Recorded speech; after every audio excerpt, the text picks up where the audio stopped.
Good Saturday morning, everybody. We are broadcasting live from the Weekend Warriors studios in beautiful Peoria, Arizona.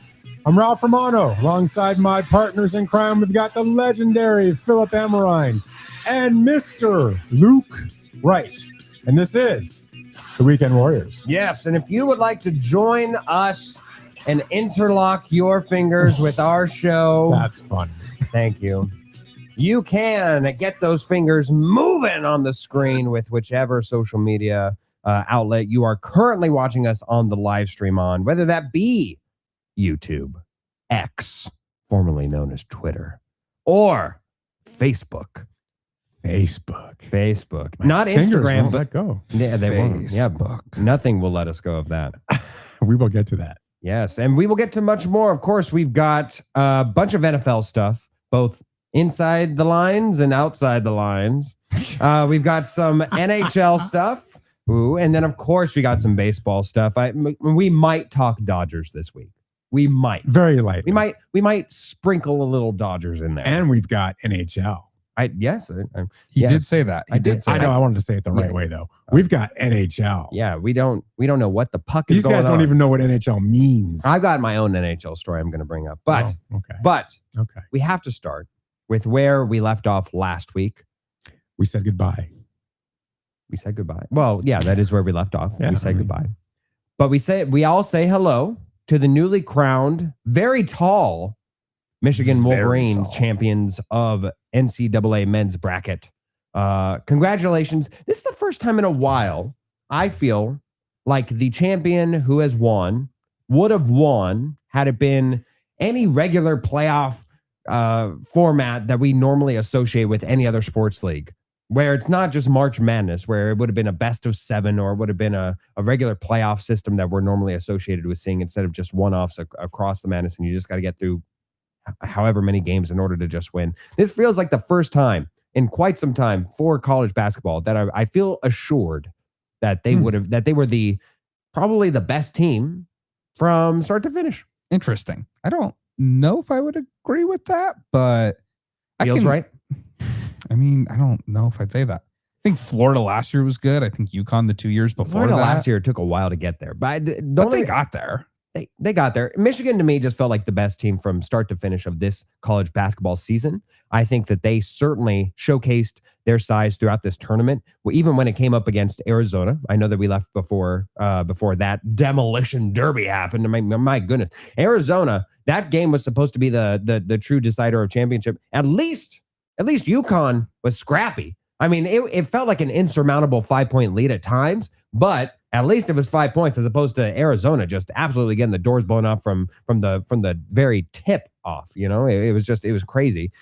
Michigan, it feels like a champion of its time, where they had a lot of NIL imported players, and even the one tenured player from Michigan, the longest, wasn't even playing on their very own team. It was playing over there in UConn against him. He managed to land on UConn the 1 year that they didn't win it. Now UConn has one solo defeat in championship history whenever they make it to the finals.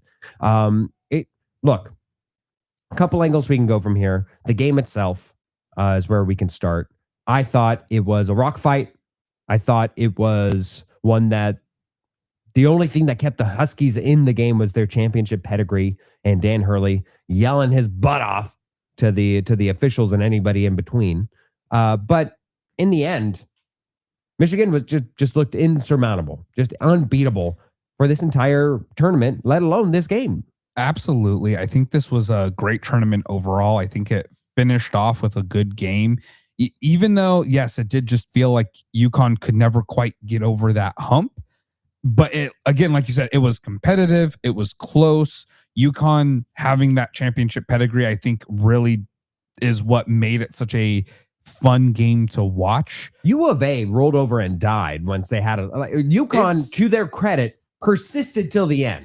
It is. I went out to dinner with my wife when U of A and Michigan were playing. We went to a place called Uncle Sam's.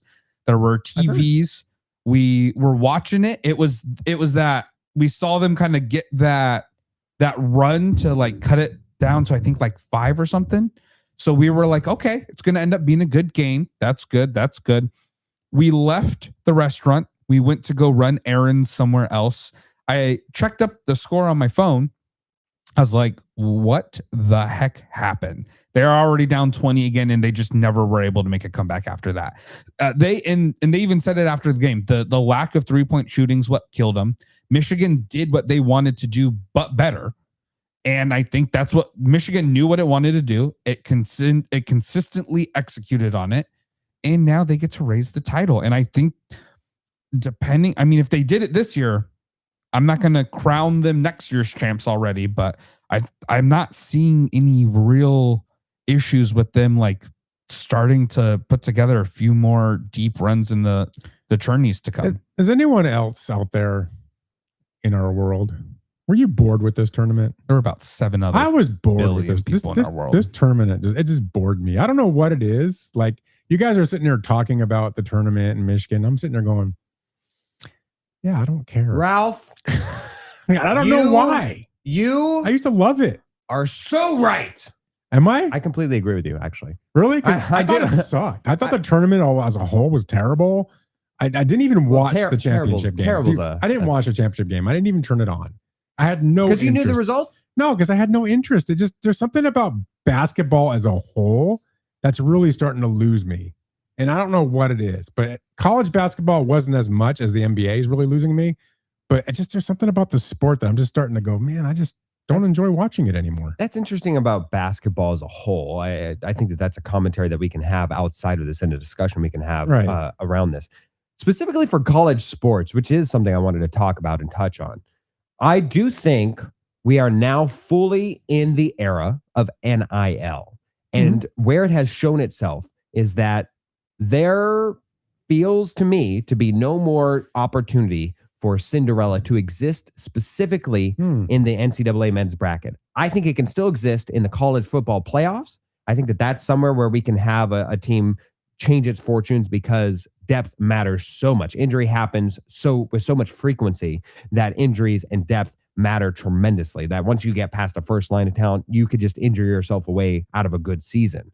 However, in basketball, it feels like the depth does not matter nearly as much. You saw this on the women's side where the UCLA was barely walked into their bench on their plight to win the championship. Only seniors, their seniors scored the vast majority. Right. I want to say it was like 90. I forget what it was. 93% of their scoring the entire tournament, let alone within the championship game. So you can see where a lack of a bench doesn't really affect you until the very much later rounds.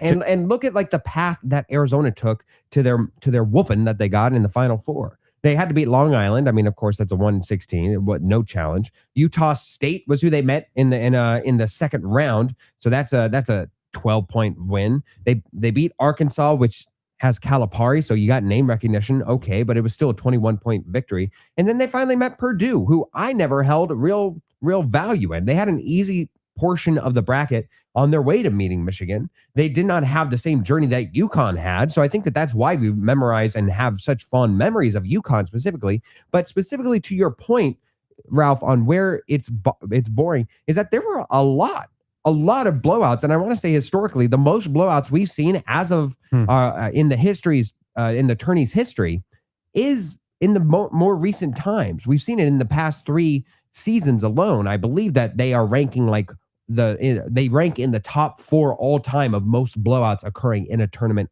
altogether. And there were probably more blowouts on the women's side, if I remember. I mean, if you watch that, I think historically that's been the case. That's every year. I mean, I will say I watched probably 10 minutes of the women's championship game, and I hate UCLA because I'm a USC guy, but I was pulling for them for reasons obvious.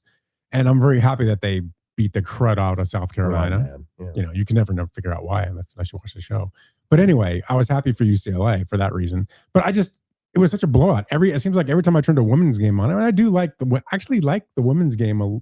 It's not a bad game in college. I feel the college women's game is better than the pro game. Personally. It is, and I have a theory as to why this is. Okay, it's because why? Where I thought the NIL was going to be better for college basketball was we would get a renaissance into what college basketball used to be, where you saw these teams and these players who weren't quite at NBA ready stay and get salty and veteran savviness into 4-year careers that they otherwise were now not having, because any chance that you could get to get real money in the NBA, you would take and leap. However, I think you hit it.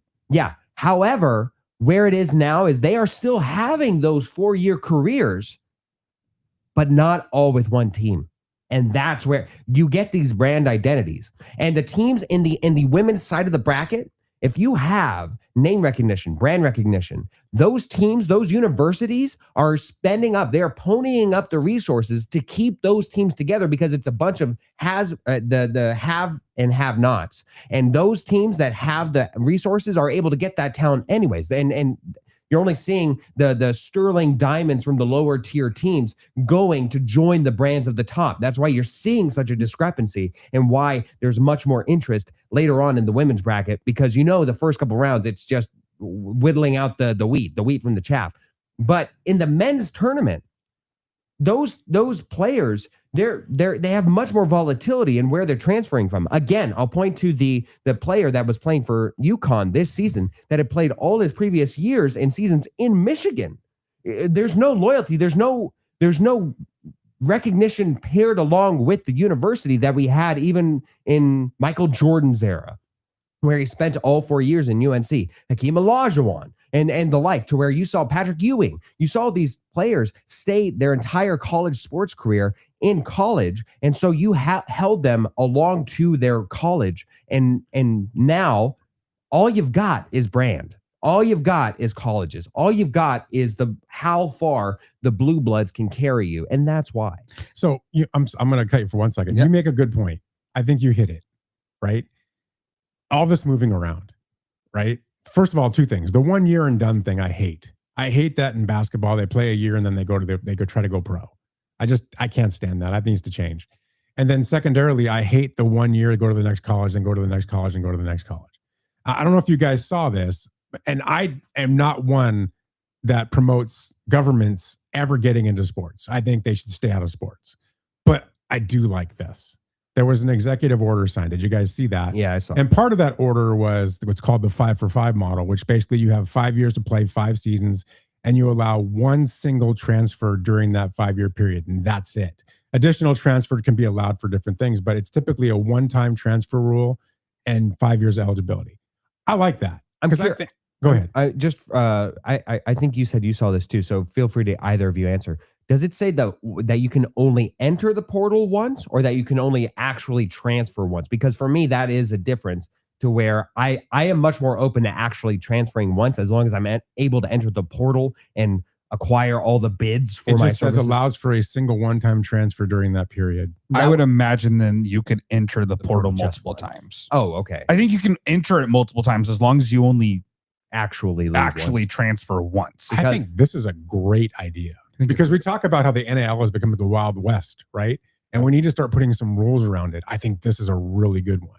Really good one, because you can see it. You're starting to lose some of the fans, because we're going to the younger generation. I don't know if it's even your generation. Maybe it's before your generation. It's the people that don't follow teams anymore. They follow players, right? Yeah, I'm a part of that. Are you guys part of that? Yeah, I love LeBron, but I do not. That's very different than my generation. We're very team loyal. You guys are very player loyal. Yeah. And maybe there's just a change of the times, and I just have to get over it. But I feel the game loses something, because now you have these players that just want to move around every single. Imagine if that was in the NFL and you had guys every year just going to another team and going to another team. What would that do? That would destroy the game, in my opinion.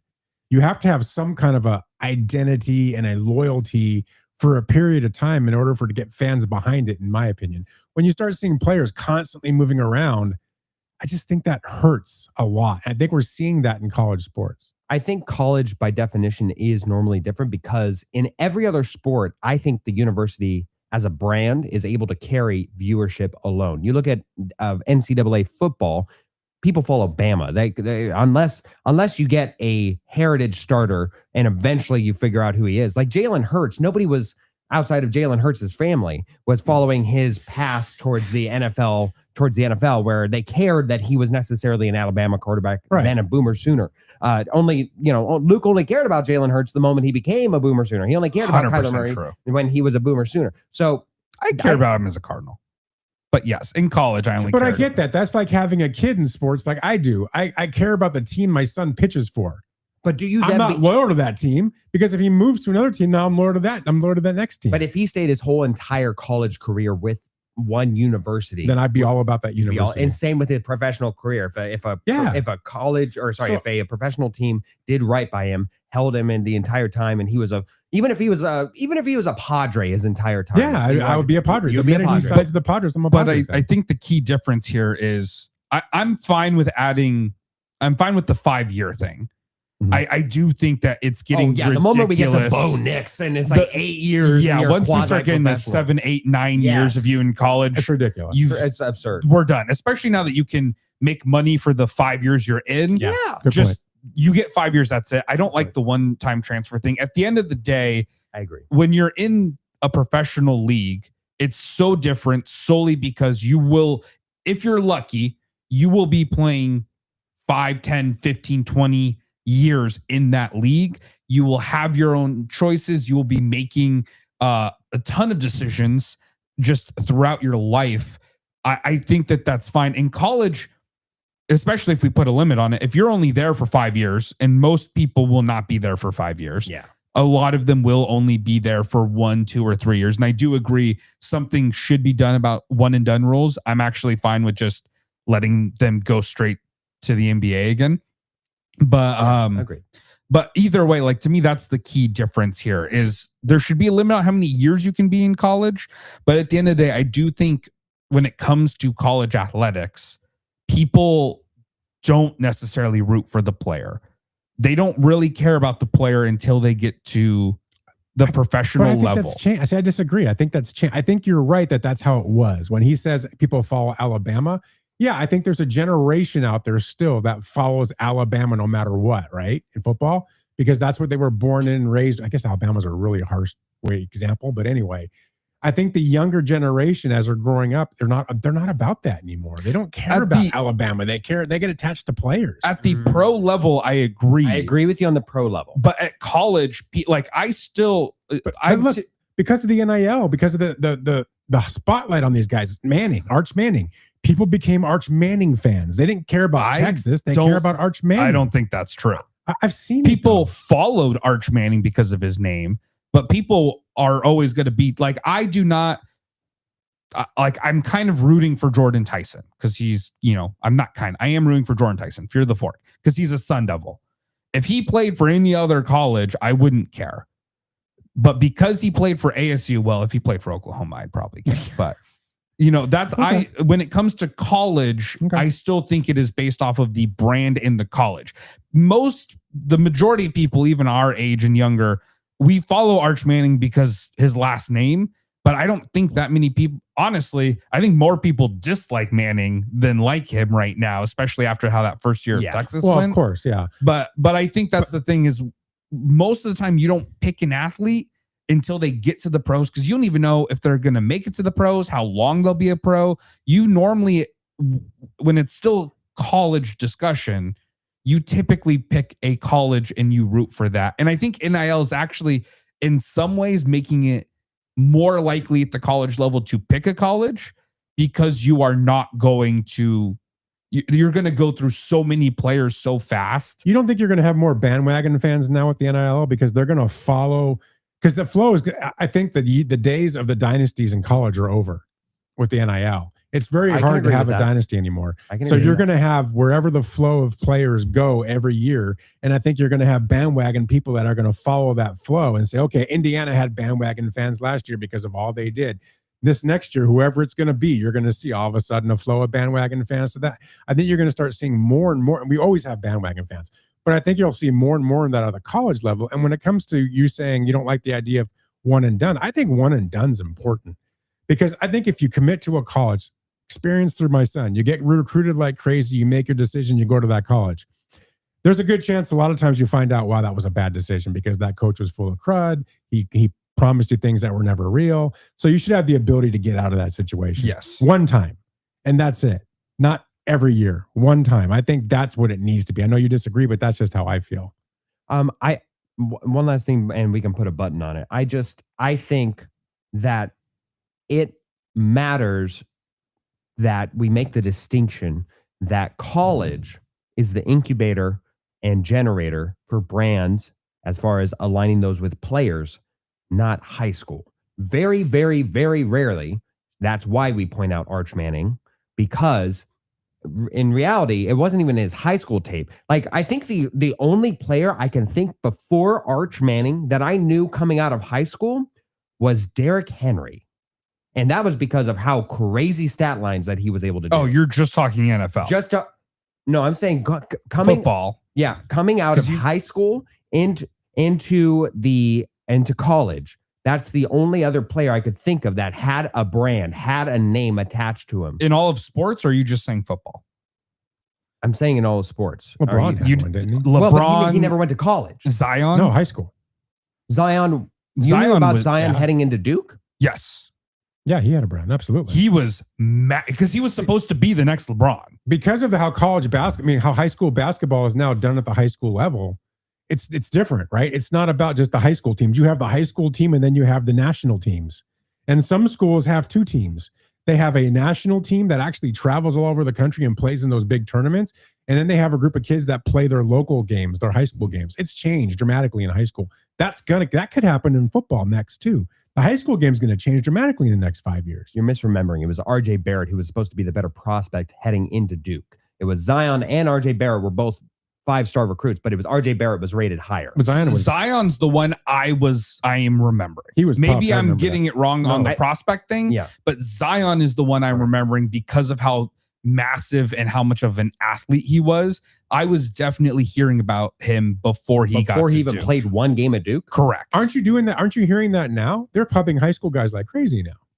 That's a big deal. Currently, I don't know a single high school player. Yeah, currently, but it's gotten way again. It's a high school. It's a national game now. It's different. Haven't you guys? I do agree. It is getting bigger, and I agree. It's a lot easier if you want to be involved in that. It is so much easier to be involved in it now.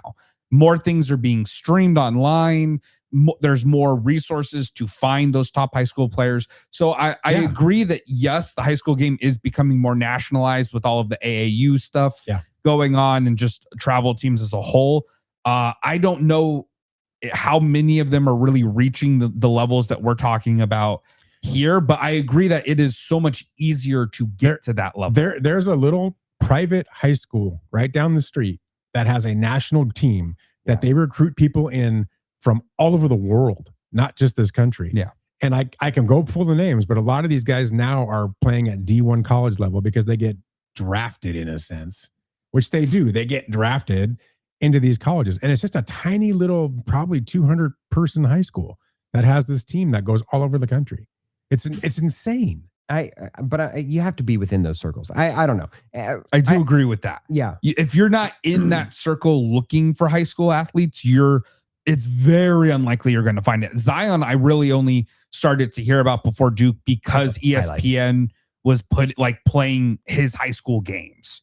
And that was because at the time I was also young enough and I didn't have anything to do during the day, so I could watch ESPN. Yeah, right. We can all agree it's now a business from high school forward. Yes, that is 100%. Okay. But speaking of, we spoke of Zion, we spoke of RJ Barrett. We've talked a lot about current NBA players. Let's talk about the NBA where it currently sits. And last night, speaking of sitting, yes, we saw a slate of NBA games that saw the current number I have is 168 players. That's the number who sat out across the NBA, either due to injury or illness. Hold on. Yeah. Injury or illness. Well, okay. So I guess, because two of those were the current MVP, two of the three current MVP frontrunners in Shai Gilgeous-Alexander and Nikola Jokic. Yep. And you attached the quotations to even both of them? The Thunder coach literally came out and said, we earned our right to sit our star players. He said, F you to the fans. I don't care that you paid money to come watch us. I don't care about whether or not you get an entertaining and fun experience at a game that might be the only game you're able to afford to come to, might be the only game you can come to for the next 3 years. I don't care. I have earned my right to sit the star players because of how well we've played during the regular my ticket season. discounted? Yeah, he said No. if we didn't You claim paid full price, No. plus you paid $1 billion for beer and food. Well, shame on the organization for allowing that to happen. Fine them. And shame on you fans for going to that game and buying those tickets. well, if And you're a that's the season thing. ticket holder though. Well, I don't even care about them, but you might not have even known. Like if you're not following the NBA, first of all, to add even more context, every single team in the NBA played last night. Yeah. Every single team in the NBA will play tomorrow. That's how it's set up. Final game of the year, right? Final game of the year. 168 players sat out due to, again, quote unquote, injury and illness. And you have people like the Thunderhead coach who's flat out said, yeah, we're resting them. We've earned that right. That's just not, It's not okay. First of all, it's not acceptable. It's not okay. Like tanking is a bigger problem, but this is right there with it. Yeah, it's not okay. You cannot, this is why a lot of people, and I'm sure Ralph can attest as to this is one of the many reasons he doesn't like the NBA, is the fact that you have people just sitting out of games. If you have so many games that do not matter at all, is there anything that anyone's playing for right now? I believe the Seedings. Nuggets still are going for seeding. Seeding. Nuggets and Lakers are doing for seeding. And so they're going for seeding. They have something in theory to play for, and they still sat players. This is why the NBA has left such a bad taste in my mouth for the last probably 10 years. It's just the game is just, I don't like it anymore. I don't like the way the league is being run. I don't like the way the teams are being run. I don't like what you're talking about right now. They don't care about the fans. They don't care about the experience anymore. It's just not important, right? They take it And for they're granted. saying it every day now. These actions say, we don't care about you, Mr. Finis's fan. You're not important. We've earned this right. If you don't like it, tough on you. I just can't stand that. And that's why their audience is dropping. They're losing audience because of this. They're losing my generation for sure. My generation's had it with the NBA. And I think your generation is going to start getting that to that point too, because things like this, and you're sounding like you're getting fed up with it. I mean, and I'm glad you are, because it needs to change. And if they're not going to change it, then people should just stop watching this game. I wonder, given where we are in streaming and content rights and all that, I wonder if these are the last vestiges of times that we will, even as sports fans, truly have an ability to change and curb organizational decisions, because largely due to those streaming rights, your dollar at the gate is becoming less and less and less important to the organizations and the teams across sports, because a lot of the times right now, for historically it had been what you get at attendance and gate is all that you're making.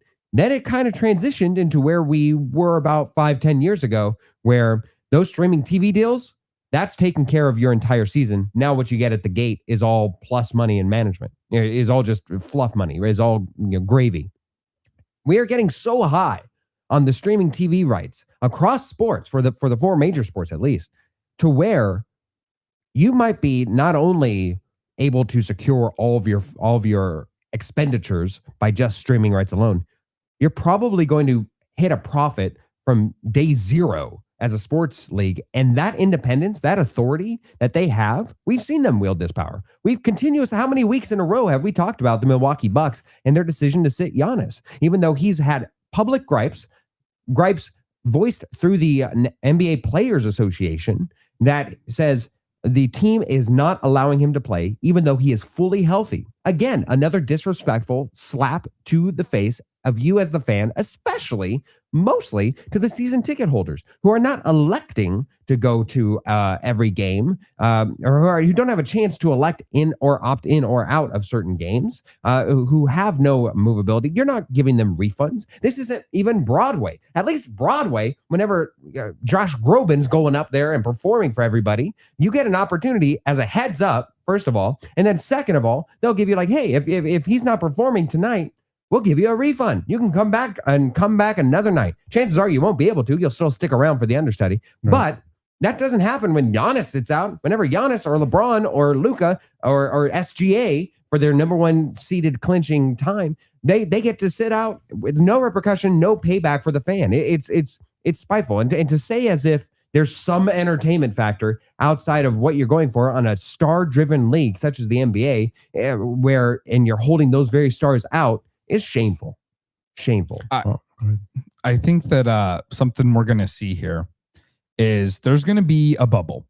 We're already seeing the bubble. The bubble's there. And it's already blown. And it's going to pop because what's going to happen is they're getting all of this money from streaming. They're getting all of this money from their TV rights. Well, what happens when people stop watching because they don't care because the last 10 games of the first 25 games of the seasons don't matter. And then the last 5 games of the season don't matter. And so now people aren't watching at all.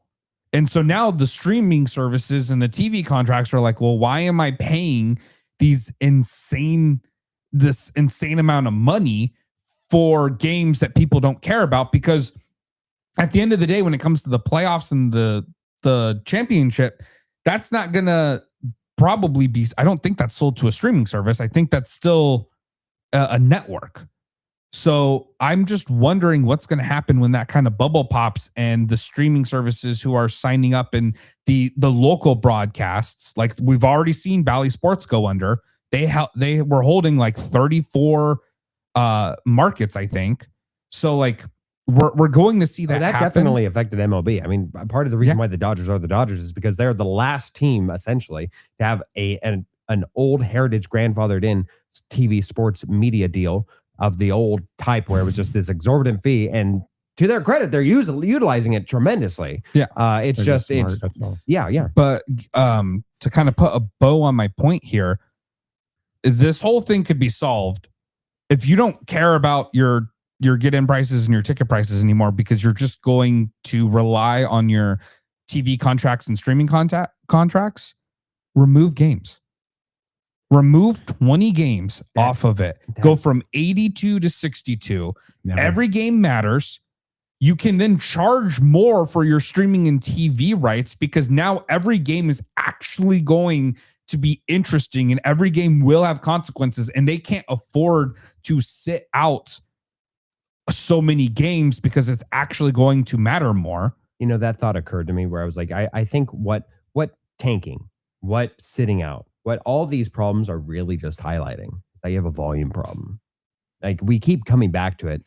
And unfortunately, it is a decision that I think the NBA needs to do as an investment into their own future.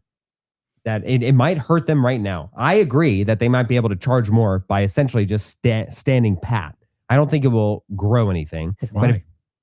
Because why would they do it? Because it is an investment into what the future brings. They're making so much money. What do they care? That's why I think what's going to happen is this bubble is going to pop. They are going to start, I'm not going to say losing money because at the end of the day, you have to be truly incompetent to lose money. When you're talking about billions earned. Yeah. But I do think that it's going to pop. And once it pops is when they realize, okay, we don't have any other options. Let's remove some games. I think it's going to be their last thing. The fans need to force this. Yes. And they're not doing that. That's the problem. If you look through 24, attendance was up. 25, it went down to 1%. And then this year it's flat, right? So it's been flat this year. But if you look at viewership, it's every other year up or down. It's been very inconsistent. It'll be interesting to see a LeBron-less NBA and see what that does. Well, it's funny when you look at last year, viewership was down until Luka got traded. When Luka got traded, it actually rebounded. It was down like 4%, but it got up to down 2% because they said it happened right as Luka got traded. Luka Doncic, it brought interest in the LA market with the Los Angeles Lakers. Yeah, right. You need the Lakers to be relevant. You need the Celtics to be. There's certain teams you just need relevancy, otherwise the league suffers. Right. Yeah. And you saw that last year, but I hope there is a bubble and I hope it bursts because it could lead to changes that benefit the league, both for the consumer and for the league itself. Yes. The game needs fixing. Speaking of something that needs fixing, with Don't no you talk G. about my marriage. Whoa. Well, we'll get to that later, big boy. We'll get to that. But let's talk about the NBA and the 65 game rule that has reared its ugly head in one form and already forced action where I think otherwise there would have been inaction. So we went to one side of it where SGA, Shai Gilgeous-Alexander, the presumptive MVP, would. Wow, that's crazy. It's a good idea. You must just say it. Okay, Tanner Gray is Grime. commenting. He says, "Crazy idea. Win the lottery and start a new league." I believe Ice Cube tried this with the 3 league. Yeah, but he didn't Big 3 commit. No, he was just committed. Yeah. It's not a bad idea. It's really not. It is one of those things where I think that's why fantasy football goes off so hard, because everybody believes that they could be a better commissioner than that current commissioner. Well, because I can be. Back to the 65 game rule. Shai Gilgeous-Alexander, because of some entitlement towards the clinching the number 1 seed, what have you, they are sitting him out because they want to, and we have this discussion. However, I am curious. The San Antonio Spurs were put in quite a bind that has already resulted and been fixed, or they've made their choice. But I'm curious if Ralph would have done the same thing. Probably. Because I would think so, but I'm curious. The thing that makes this such a consternating issue is that Victor Wembanyama was out earlier this week by getting a bruised rib designation. And not only was it a confusing injury in that he suffered it, knew that he was 5 minutes underneath the limited amount of minutes needed in order to qualify for a game played to be eligible for the 65 game rule. Came back and then immediately within 5 minutes left. And so he was still viable. That left him 1 game left with 4 games to go. No, 3 games to go, excuse me. 1 game left in order to qualify to hit the 65 game marker. Now, some people would say, you don't need this for the MVP. You're not going to win it. I think even he would relent in saying that he's not going to win it by this point. But what it does matter and why it holds some value on that he hit that 65 game mark is for his presumptive case for the Defensive Player of the Year award and for his placement on the All-NBA teams, which why I think it leads to an interesting place for you, Ralph, is if there's one thing you value above team loyalty, you value more than anything else, is you love yourself some money. You love yourself some capitalism. And look at him. Look at him. He loves it. And when these awards are attached to how much that Ultramax that Victor Wembanyama has not had yet. Remember, he's number 1 pick. He has not gotten paid the super duper max that he's been able to extend. And seeing as how that could limit his affection, I do not know. With seeing as how the Spurs have bungled, like we have a lot of great respect for the Spurs. We say that they're a heritage organization ever since the inclusion of pop into the current sports arena. We know that they have sullied their reputation when it comes to how they handle superstars in the form of Kawhi Leonard and how that disagreement went forward. Would you, Ralph, have played Victor Wembanyama as he played last night enough in order to qualify for the 65 games, in order to essentially just secure awards, personal accolades? Would you have allowed him to play, or would you, knowing that he has a legitimate injury that he's going to be playing through and that he has to rest up for the playoffs, would you have sat him, told him, look, swallow these millions of dollars that we're essentially forcing you to not earn? Would you have sided with the Spurs or Victor Wembanyama? Real fast before you decide.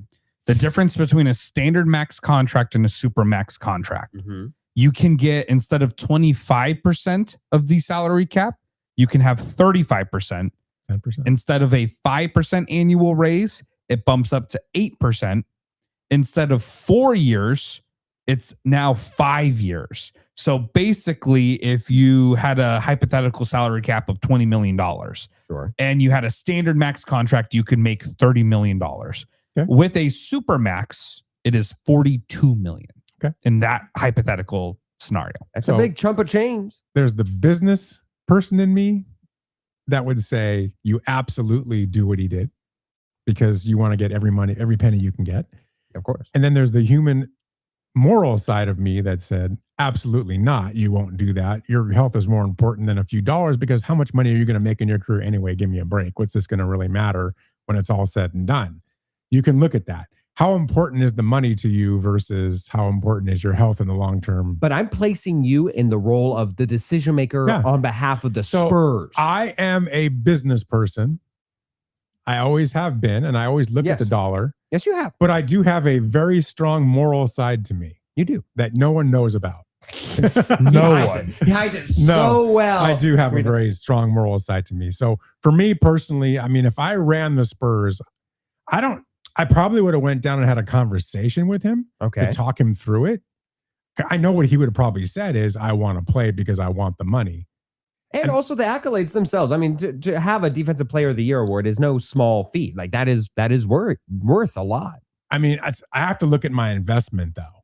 If I let him go out there and just because he wants to, and he gets hurt even worse, and I lose him for the playoffs, what does that cost me? Oh, that's devastating. What does that cost my business? As a championship contender? So in that aspect of my business mind, I look at him and say, I'm sorry, but if this is a real injury that you can actually, something worse can happen, you've got to sit. I can't take that chance because the risk it's too high. And so I sit him. That's what I would do. That's not a popular decision. He'd probably get upset. Especially at his age. He's young. He's not smart, probably. You young guys are not the smartest people in the world. You get smarter every day as you experience life. That's just reality. Trust me, I was in your position and I was an idiot. I thought I was the smartest guy in the room. Now that I buy. But I look back now and wish I would have done things with what I know today. And I think I would probably have sat him. That's just me personally. I wouldn't have allowed him to play. It would have been popular. Are you keeping in mind that you can also just form a fake tree planting business to pay him an extra $12 million? No, because I don't do stuff like that. That's because the NBA itself doesn't care. That's not moral. That's not the moral decision. Even where I work today, I have a responsibility to that ownership and that business to make sure that I take care of them in a certain way and I mitigate their risk on a daily basis, no matter what that means. And that's something that I live and die by. So I would do the same thing in a position of running a professional sports team. I just don't know, Luke, if the Spurs could have handled that, because while it's one of those things where I think almost the investment itself is in Victor Wembanyama solely. So you do whatever it takes to keep him happy because of your previous history. And because you invested so much into him, if you were to sour that relationship 2 years into his career with you, what should be a sterling bare minimum 12-year career with you. 3 years. Okay. I doubled. This is the third year. Yes. I think that you almost have to give in, even if it tanks your championship chances, because you cannot risk souring him, a person who is so virtuous and so stout in his own, you've seen how very persistent he is, that he would be amongst the first people I would say could thumb their nose at the amount of money that you stole them or that you held against them. There's no franchise tag in the NBA that he would go and sign with another team at the earliest ability. So I don't want you running my company. What you're saying is he's more important than the business. That's what you just said. It's a star-driven league. You just said he's more important than your business. So your owner. When did the NBA get its high ratings? Your owner that gave Doncic specifically. Your owner that gave you your job, you just failed him.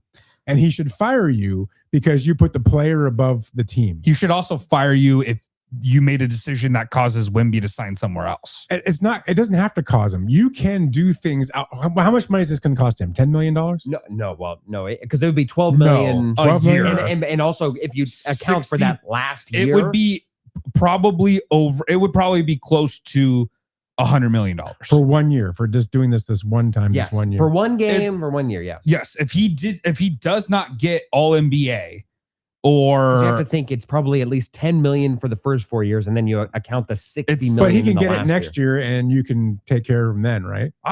Again, we're looking at Wemby, who's to this point, I would say injury prone. Technically, you could take care of him next year. I don't think you have to make it in one of your first 4 years. That is the thing. So you can take care of him next year. You could, because he seems to be a perennial defensive player of the year. He just seems built to be a perennial defensive player of the year by his own physical body type. But also last year, he only played 46 games. I know. So he's too big for his own body. Because by the year I'm going to put him in a position to where he can make more money from me, and I got to pay him even more money down the road knowing he's injury prone and I might get less value for that contract where I pay him more. Also, and you know what he does? He goes and says, yeah, you go to Joel Embiid on the MVP year that he had. Right. And you probably would have said, you would have done the exact same thing if he were in that situation, saying next year, we'll pay you next year. But this is bad business. He wasn't able to. This is bad business. But I agree. Also, to be clear, this is NBA. There's no 5th year option. Right. After no franchise. After if you wait a year, then he becomes a free agent. So it's not. I understand that. So anybody in theory could offer him that. But this is bad business. It's because you're doing this for him now so that you can pay him more and potentially not get a whole lot of value for that money because he may be hurt all the time. That's bad business. This is why there's franchises that never get it right and never make the money they should. That's bad business. You're bowing down to the star. I'm sorry. I don't do that. I don't run a business this guy wouldn't sign JSN. You know what? You have two people in this world, and people need to realize this. You have those that are going to be successful because they're smart and they do it the right way, and those that go on emotion and stupidity that lose money and are always struggling. And I'm sorry, I'm not going to be this guy. I'm going to do it smart, and I'm going to do what's right by the business, and I think that'll get me where I need to get personally. I knew that, and I think you would agree with that. I think he likes the taste of leather. No, I like the test of using my brain. I have a honestly, and I really mean this. And the ownership of where I work on the side outside of this show knows this. They have my best interest in mind. I take care of them. I make sure that they are taken care of like it was my business. That's how I treat it. And that's how everyone should treat where they work. And I know that's just not reality, but that's just something that was instilled in me a long time ago. And I would do the same thing in this role. And I'm sorry, but if that meant down the road I'm losing this guy, then I'm losing this guy. Because you know what? It sounds like he's not going to be a guy that's going to give me a whole lot of games every year, every way. He sounds like he's going to always have injury issues. Yep. He could be another Embiid. He could be another, I don't know, whoever else. That was always my issue with Wemby coming into the NBA is it's your only hesitation. Yeah, first year he missed 11 games, not a huge deal. Such he played unique 71. You can't bow to these guys, man. I'm sorry, guys. That's the problem that we have in sports. We bow to these guys. That league does. Every league does. We bow to these guys. JSN's another example. I get it. No, do it 2 years. We'll put a bow on it. Obviously we will disagree or agree to disagree. We'll disagree to agree. Obviously. But let's talk about another league. You talked about sports as a whole, the NFL, and bad business. Trading up in order to get a dual threat Shohei Ohtani like talent. I already said this. And then now in year 2 of the experiment, year 2, fully committing to Travis Hunter being a full-time cornerback. What you traded up for if you were at the Jaguars when giving away the draft capital that you did in order to acquire Travis Hunter. And the reason why he was the reigning Heisman Trophy winner, most valuable player of the year in college, the year that he won, was because of the dual threat, and that's why he was so valuable and worth trading up for.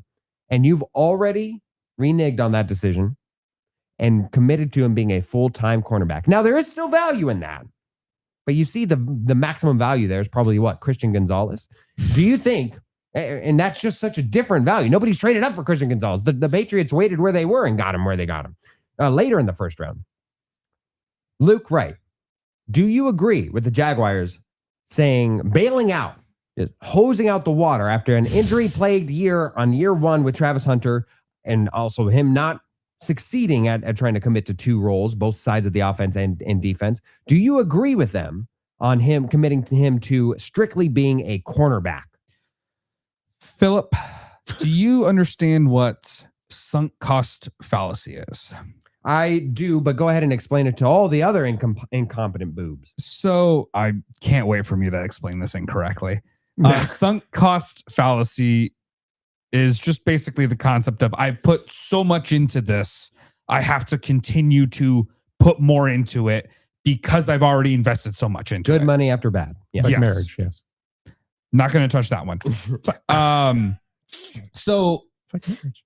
The sunk cost fallacy would be to continue to have Travis Hunter attempt to play 2 roles. It was a bad decision to trade up for him. Yeah, it was bad. I think all 3 of us the are in the same Jaguars boat themselves here. Agree with it. Yes, it was not a good decision to trade up for him. However, now that you have made that bad decision, do not double down on the bad decision. Do not go further down the hole. You made the bad decision. You wasted. I'm not going to say waste yet. It's still early, but you picked somebody who should not have gone where he did. I agree with the decision to make him a full-time corner. I believe that he will be better at that long term than wide receiver. I believe that was also kind of the general consensus was that he was probably a little bit better cornerback than wide receiver. It was hard, honestly. It was went back close. and forth. Yeah. But I believe most of the people I had seen said that he was a little bit better at cornerback and that's where they would put him at. It was like an A corner, B+ wide receiver. Yeah. So I mean, I agree with the decision. You made a mistake in drafting him where you did. You made a mistake giving up what you did to draft him where you did. Don't double down on that.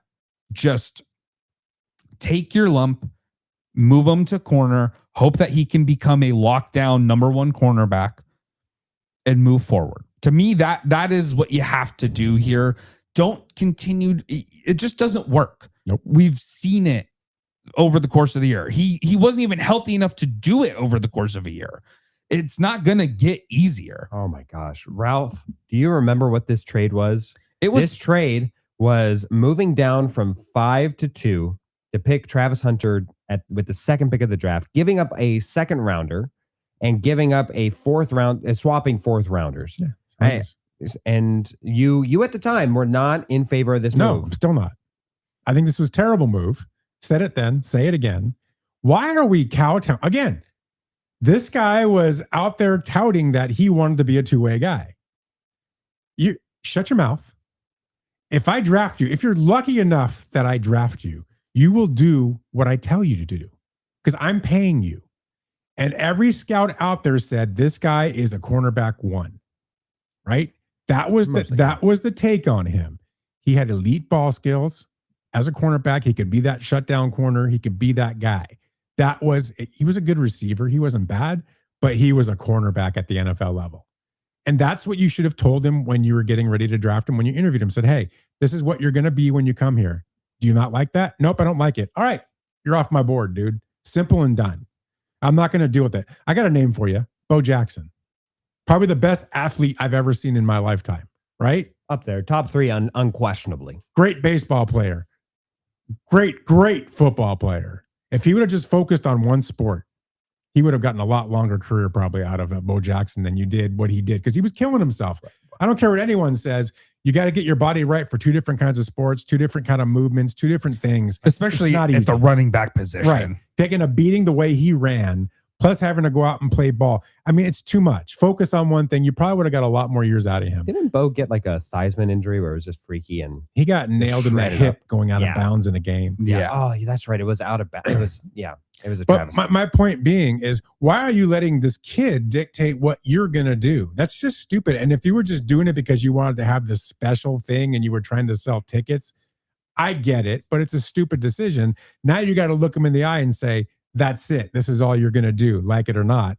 And he's probably going to get pissed off about it because that's who he is, I'm assuming. I don't know him.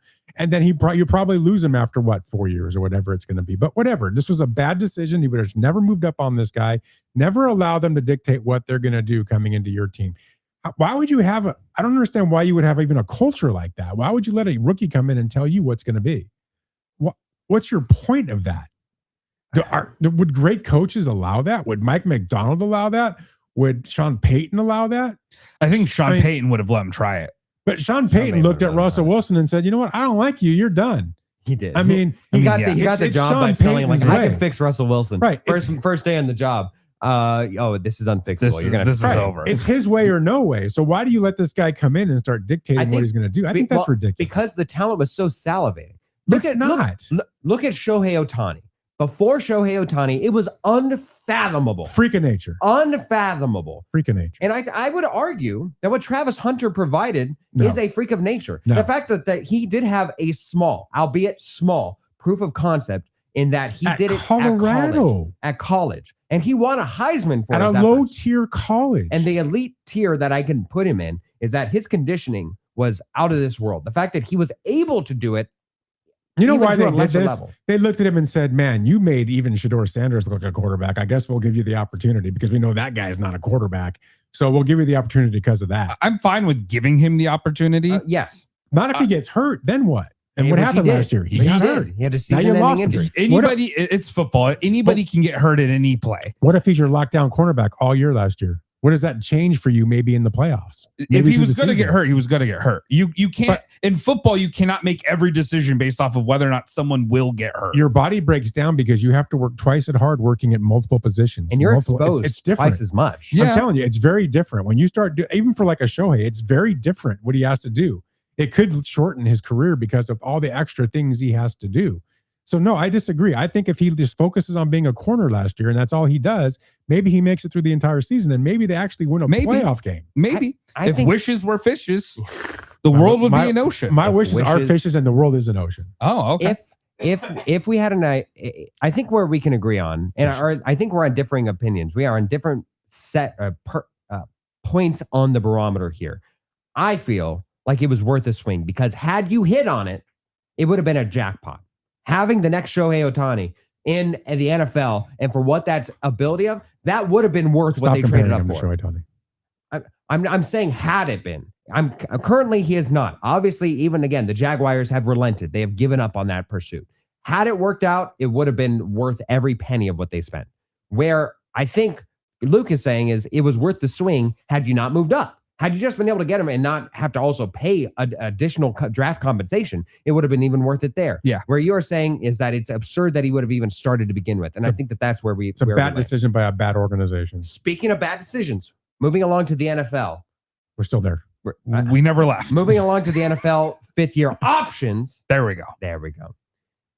I think that we have a few interesting fifth-year options that were both taken and not taken thus far. Now, granted, I should have looked this up, and I looked up a lot, but I did not. No, hold on. should have looked this No, the up. one thing I didn't look up is when is the deadline to pick up a fifth-year option? That's the last thing. I didn't get that last little nugget, but I do have a list here of players that were and have not gotten a fifth-year option. You're looking at Bryce Young, pick 1-1, as his fifth-year option picked up. Then we move along. Sorry, it is picked up. It is. So he has. They've They have elected. committed to his fifth-year option, Okay. which I think to I me think you makes- had to. Yeah, you had to, but especially given the playoff. He's berth. showing signs of life. Yes, and you remember this was the trade that was. You want to talk about sunk cost fallacy? My goodness, they traded away a eventual number 1 overall pick for it. My God, May 1st, by the way. May 1st. Okay, so we still have We have a few weeks. Okay, so this is possible. So I won't go with the picks that the fifth-year options that haven't been picked up. Looking at you, Anthony Richardson, but we look at Will Anderson Jr. of the Texans, and Will Anderson. That was a no-brainer. That was always going to be picked up. You find this Yes. across sports, and that's totally fine. The Texans, though, however, had an earlier pick there, and C.J. Stroud. Now they picked up his fifth-year option. Yeah. I'm a little perplexed. I honestly, if I'm Really? being honest, I would not have picked up his option. And Really? I think I know Ralph is with me on this. I know Ralph is with me on this because do the Steelers regret having picked up Kenny Pickett's fifth-year option? I would argue yes. Do the New England Patriots regret having picked up Mac Jones's fifth-year option? I would say yes. You look at C.J. Stroud, I have a stellar rookie season with a team that we look back on it now. That was a pretty gosh darn talent-infused team. That had a Laramie Tunsil, who is talented and was talented enough to get traded away and be worth a lot in draft compensation. You got Nico Collins over there, who at the time was undrafted and just undervalued as an asset, but obviously got paid and compensated for as such. You're looking at the defense, stout defense with DeMeco Ryans and what he's been able to go up with there. CJ Stroud, with this fifth-year option, has a pivotal year this upcoming year to prove whether or not he gets an extension. And I would argue they should have just let it ride and have him pay a little bit more for a franchise tag if needed be. You have that as leverage. But I'm not even picking up a fifth-year option for CJ Stroud. I'm 10 toes down now. I am not a fan of CJ Stroud as my franchise quarterback. Luke, it seems like you love him and you want the fifth-year option. I don't know if it's I loved him his rookie year for sure. When Big bold take when there. I know, right? Nobody else can back it up like that. I think he had a lot of potentials his rookie year. I'm not out on him yet. I would have picked up the 5th year option. Yes. I think that I think he himself needs to work on some things. I'm not by any means trying to. I'd say cutting down on the turnovers in the playoffs. Okay. Relax over there. I'm not saying by any means that he is without blame. He has a lot of blame, especially in that last playoff game. I do think that they need to help him. I don't know if I want to say help him. I think they just need to help the offense as a whole, and they need to improve the offensive line. Laramie Tunsil was the only piece that they really had that was any good on that line. And I think over the last couple of years, it hurt them in the run game, and it hurt them with protecting CJ Stroud. If you can't run the ball effectively, they could not do that last year. They couldn't do that, but I don't know if I'd go. It's hard whenever your running backs are Nick Chubb, and I don't even remember who was their second one. You're talking about Woody Marks. Woody Marks, yes. Wasn't it Mixon, or was he hurt? Mixon was the year before. Had 2 years ago. Yeah, and he was injured all year last year. He started really good 2 years ago, and then he got hurt, and then he just has not been back on the field. And I think they even released him, if I remember correctly.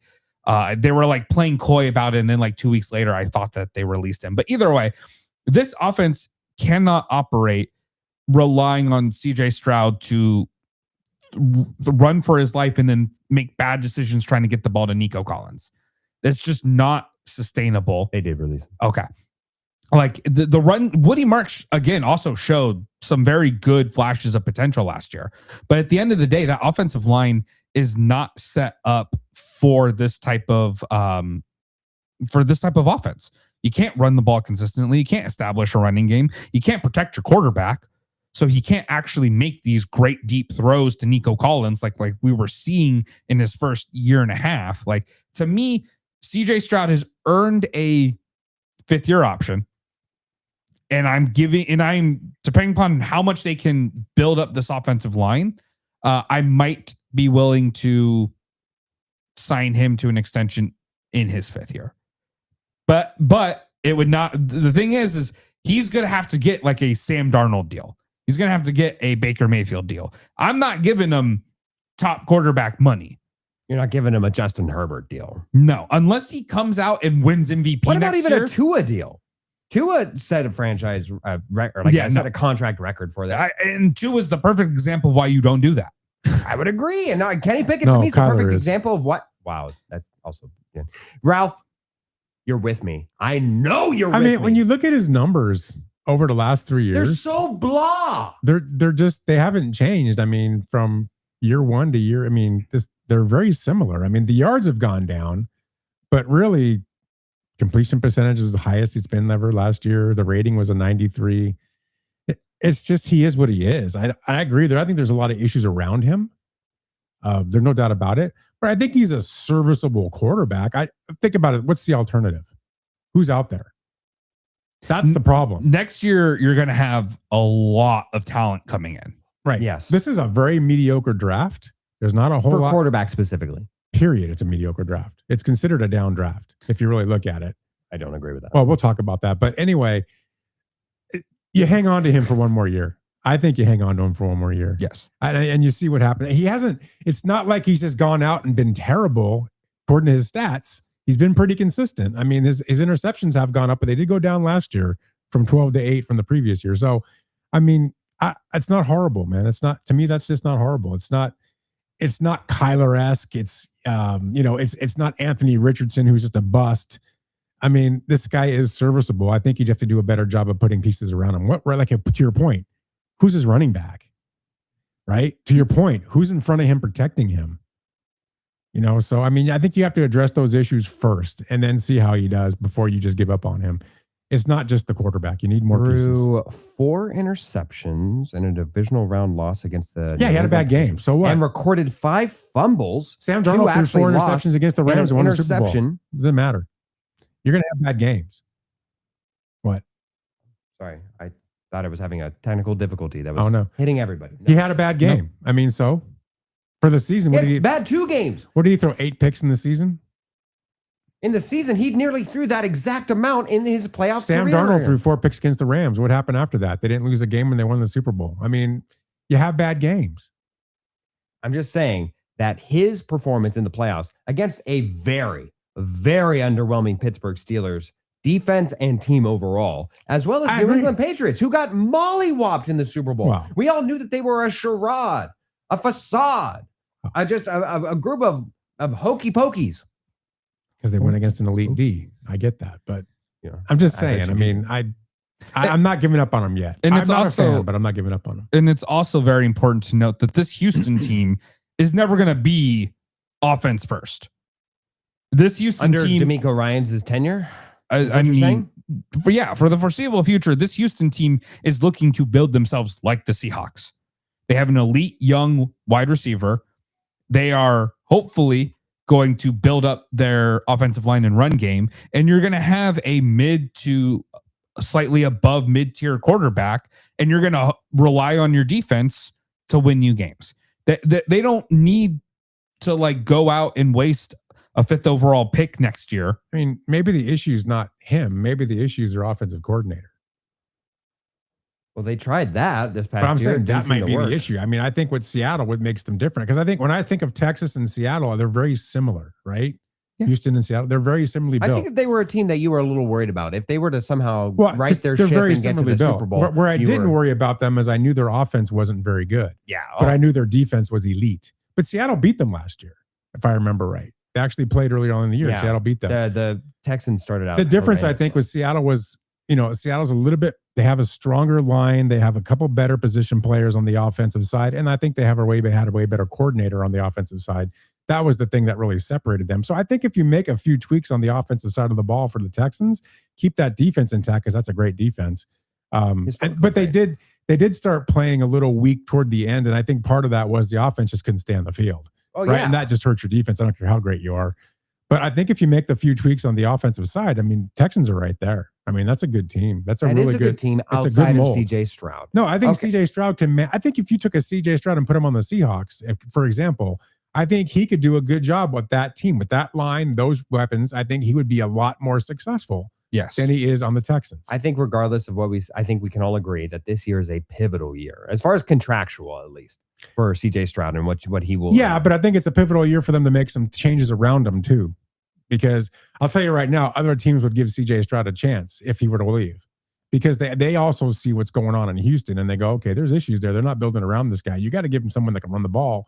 Look at Darnold. Darnold had had 2 guys that could run the ball. I mean, that makes a huge difference when you can hand the ball off and you have a line that could actually open up holes. Makes a huge difference. Texans don't have that.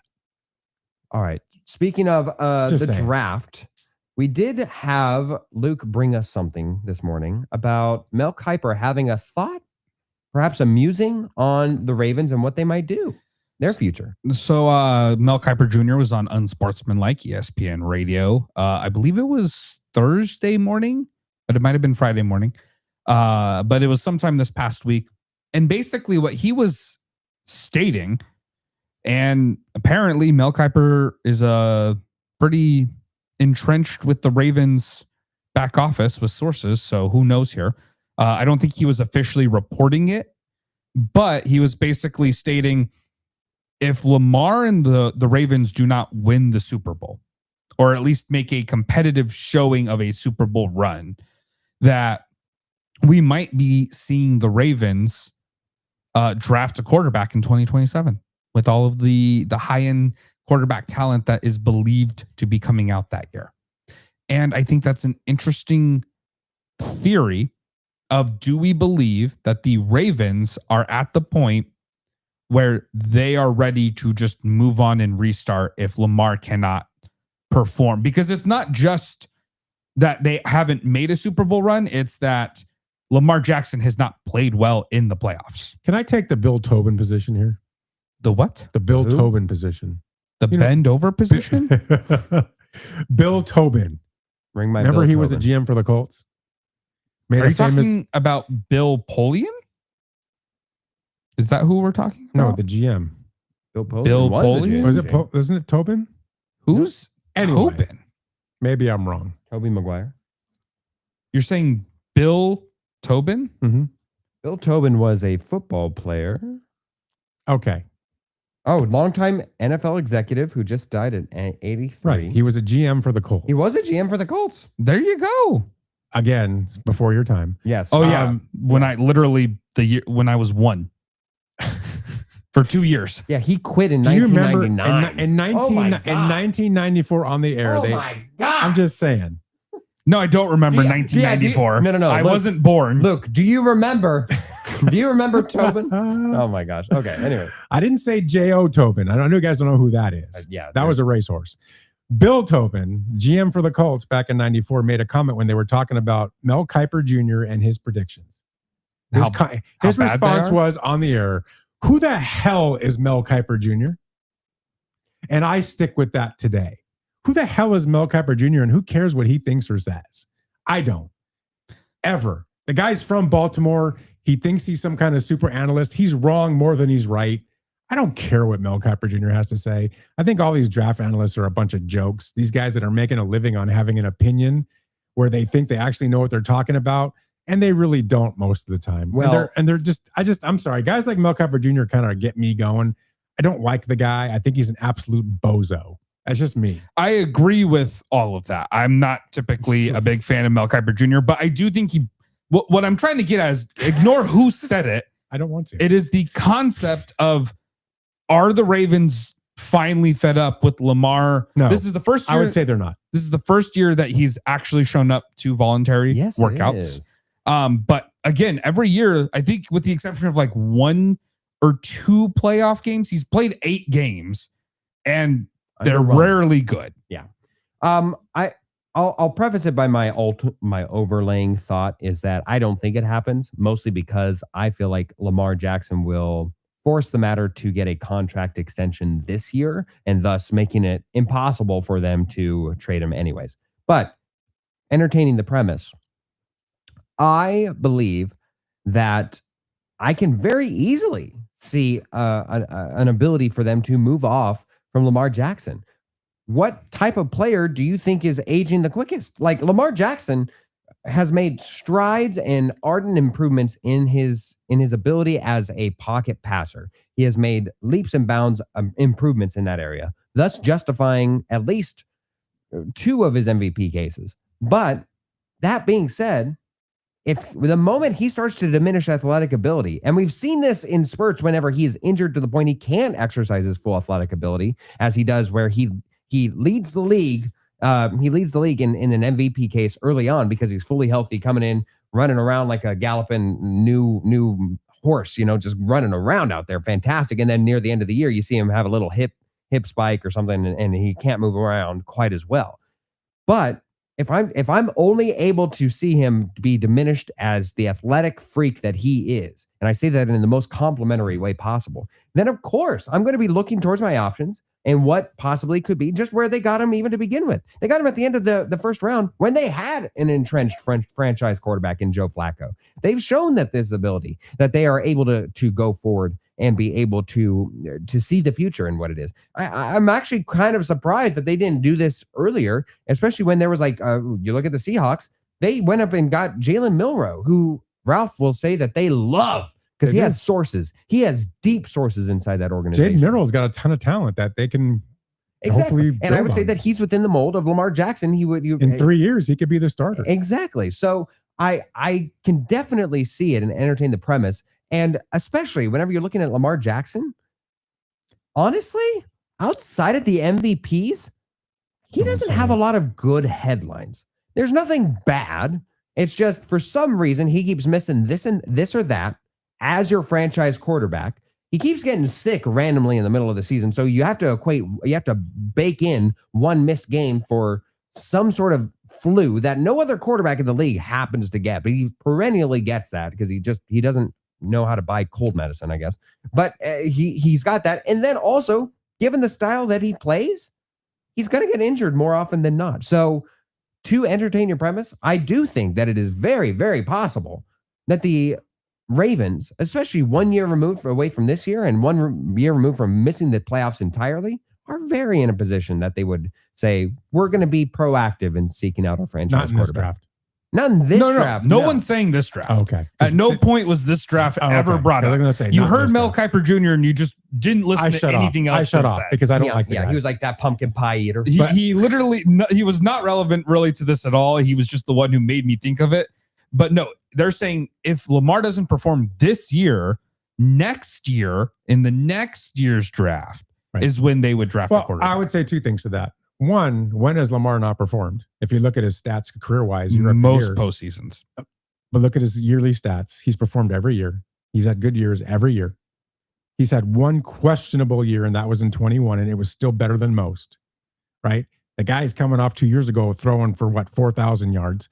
The guy performs every year. The guy is an elite quarterback in this league. Is it smart to start thinking about the future, especially with a quarterback that has a tendency prone to be hurt or injured or whatever? Of course, you should have yourself a decent backup. And if you find somebody in a draft coming up, of course, you look at that and you try to put him behind Lamar and have him learn and grow. I think that's the Jaden Milroe way. That's smart. You do that. Of course, that makes sense. But Lamar is not going anywhere anytime soon. Lamar is producing every year, guys. I mean, what are we talking about here? This guy is still an elite quarterback in this league. I mean, I don't even know why we're having the conversation, to be honest with you. Because it's Mel Kiper Jr. That's why. Yeah. And like Sports Girlie is saying, the Ravens have bigger problems than this. Saying that he has so much, have problems that are much bigger than Lamar. Currently this year, I'd agree. And she also says Mel Kiper is a has-been. He should have just left his legacy and moved on. Well, I agree with her, but she's also an ageist like you. So I'm just going to let that go. You guys are all a bunch of ageists. So. My goodness. That's true. Right.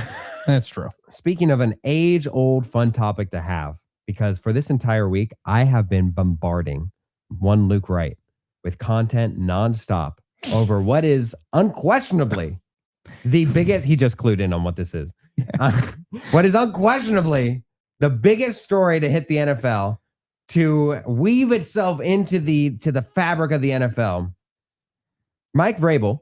Oh my gosh, we're going here now. We're going here now. Can we do something real quick? Because we haven't stopped. We haven't. Which I'm fine with. I think this has been good content. Before we go into this thing where I'm going to embarrass you, before we go there, why don't we go ahead and take a minute? Let's do the International Soccer Minute just to take a breath.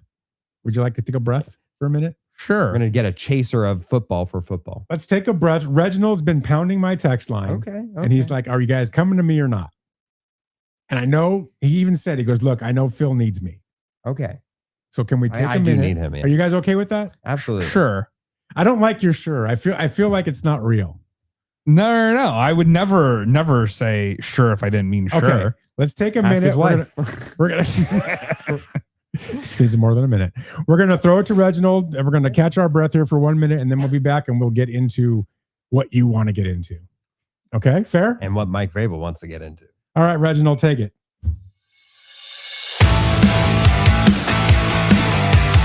From the Premier League to Serie A and the Bundesliga, it is time for the International Soccer Minute on the Weekend Warriors. I'm Reginald Bootsworth. We begin with Luke's teams. Bologna, a tidy 2-1 win over Cremonese. They now welcome Lecce and will quite fancy their chances. I rather expect Bologna to see this through 2-0. Liverpool down 2-0 by Paris Saint-Germain, slightly embarrassing. Now Fulham at home. One would imagine a response here, Liverpool 2-1. Hamburg, held 1-1 by Augsburg, now face Stuttgart, a proper test. This feels a stalemate, 1-1. Now Phil's teams, Parma 1-1 with Lazio, respectable, but Napoli arrive next, which is rather less enjoyable. Best of luck to them, they may very well need it. Bournemouth, unbeaten in 11, very impressive, now Arsenal away. A brave showing expected, but Arsenal likely take it, 2-1. Frankfurt, 2-2 with Köln. Goals are plenty, now Wolfsburg. I fancy Frankfurt to edge this one, 2-1. And finally, Ralph's teams, Napoli, a composed 1-0 over AC Milan, proper title-winning behaviour. Now Parma, this should be handled professionally, Napoli 2-0. Manchester City, 4-0 over Liverpool, now Chelsea.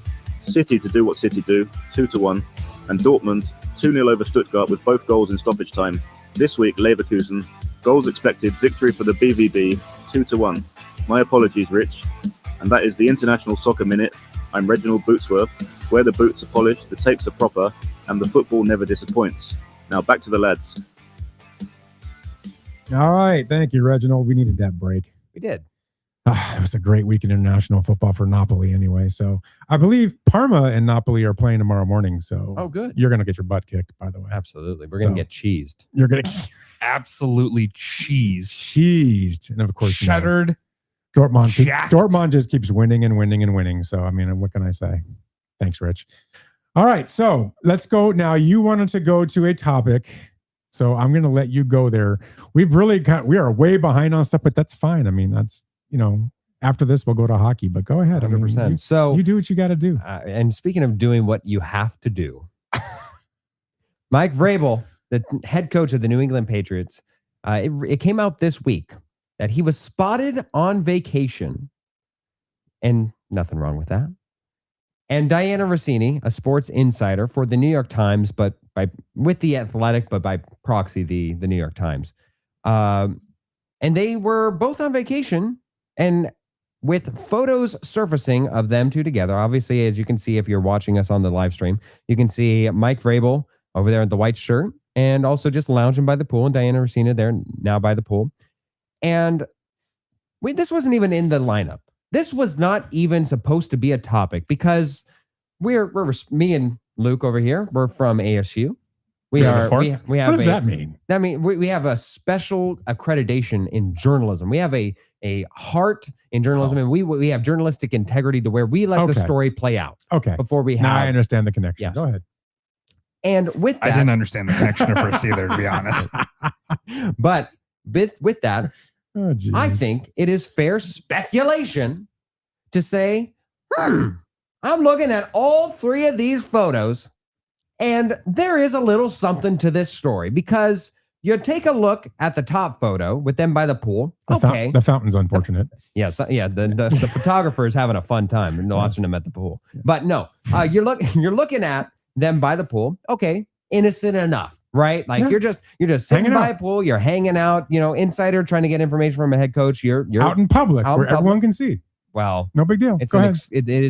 We should mention the resort that they are spotted in is not only in Arizona, but in Sedona, Arizona, very romantic, and also very expensive place where it's adults only, no kids allowed.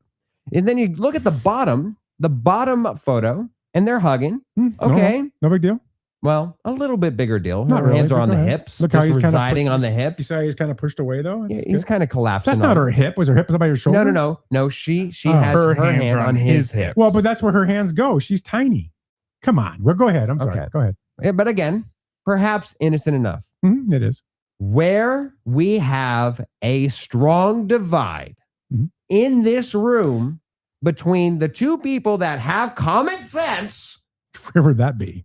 And that would be one Philip Amrine and Luke Wright saying that there is something a little off, a little fishy, a little chemistry infused with the, dare I say, the word of the day will be interlocking of hands in the middle photo where one Diana Rossini and Mike Vrabel, both married, not to each other, separately, are interlocked in hand greeting upon meeting each other. And Mike Vrabel, I think that's the first time I've seen him smile about something that does not involve blood. Look at that man. Look at that man and look at where her eyes are. She is looking at with her eyes on the football prize, let me tell you. Oh my gosh. So if I'm looking at and where I find the most connection is the interlocking, but somehow. So this is everything. That is the smoking gun. Okay. When you see in terms of the pictures, when you see two people doing this, that's a smoking gun. 100%. Okay. Go ahead. And so with that, I'd say that me and Luke are in lockstep in that one is the most suspicious, that I need more context. It takes a lot. It takes a lot to explain that away. But somehow, some way, one Ralph Romano over here calls me out.